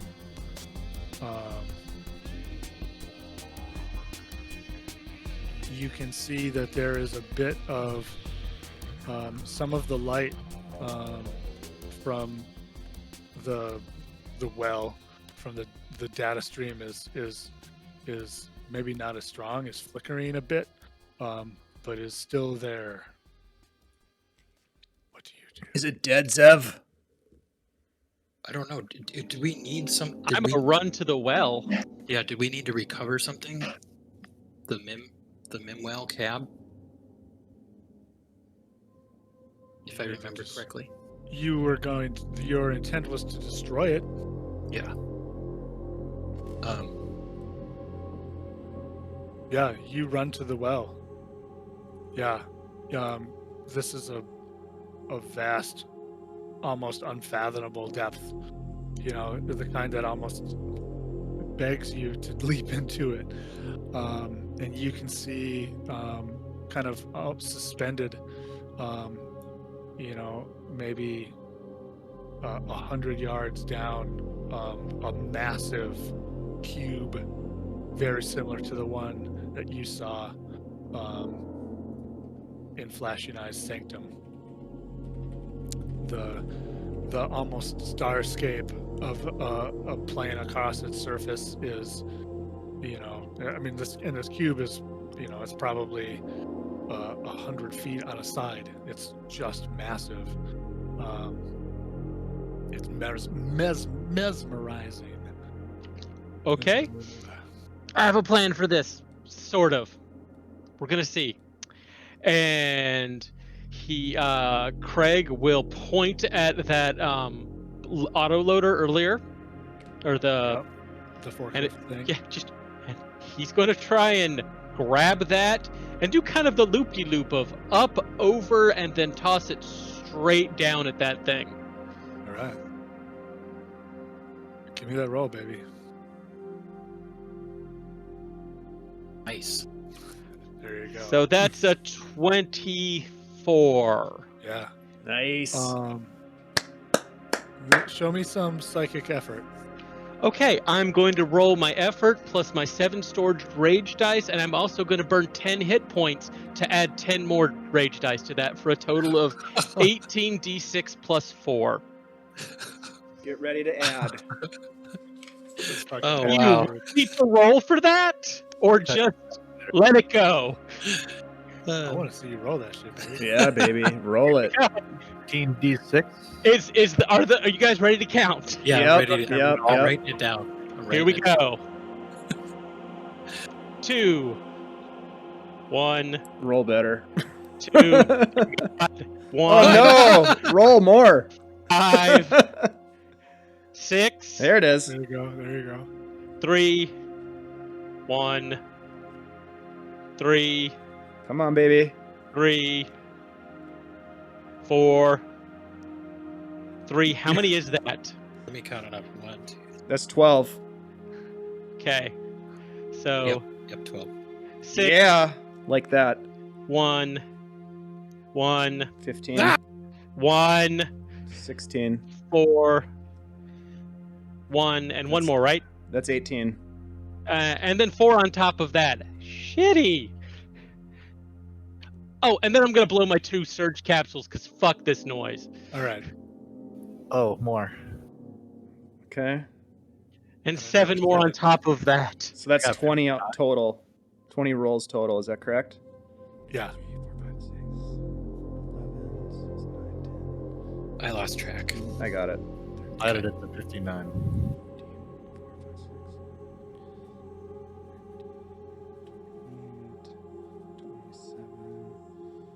I have 55.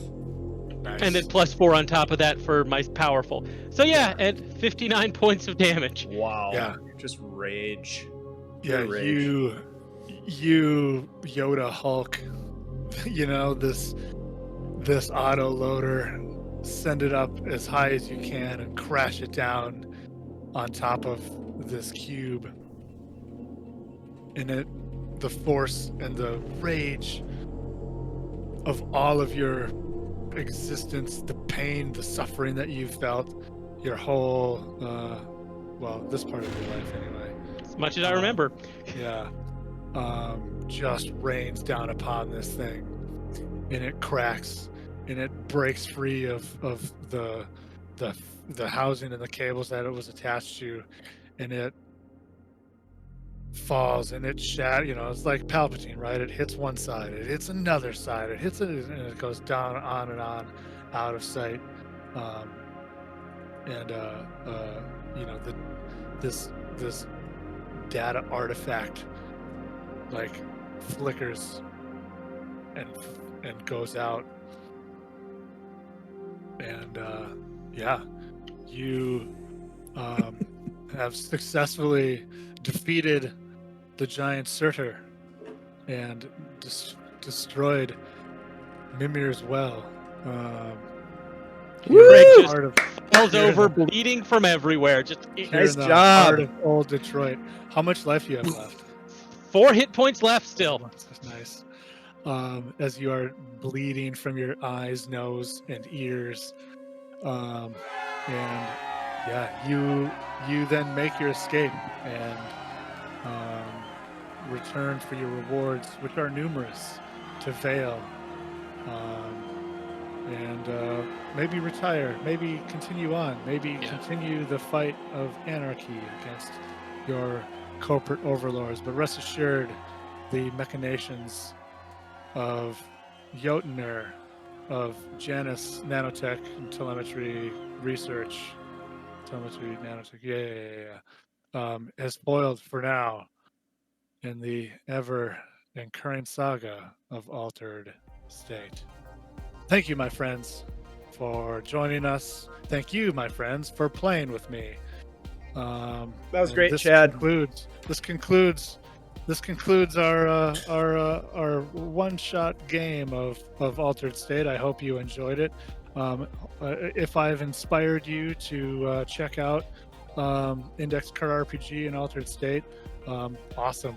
I am happy to do that. I hope you get it and have a lot of fun with it. Again, that's available through Runehammer.online, available on DriveThruRPG.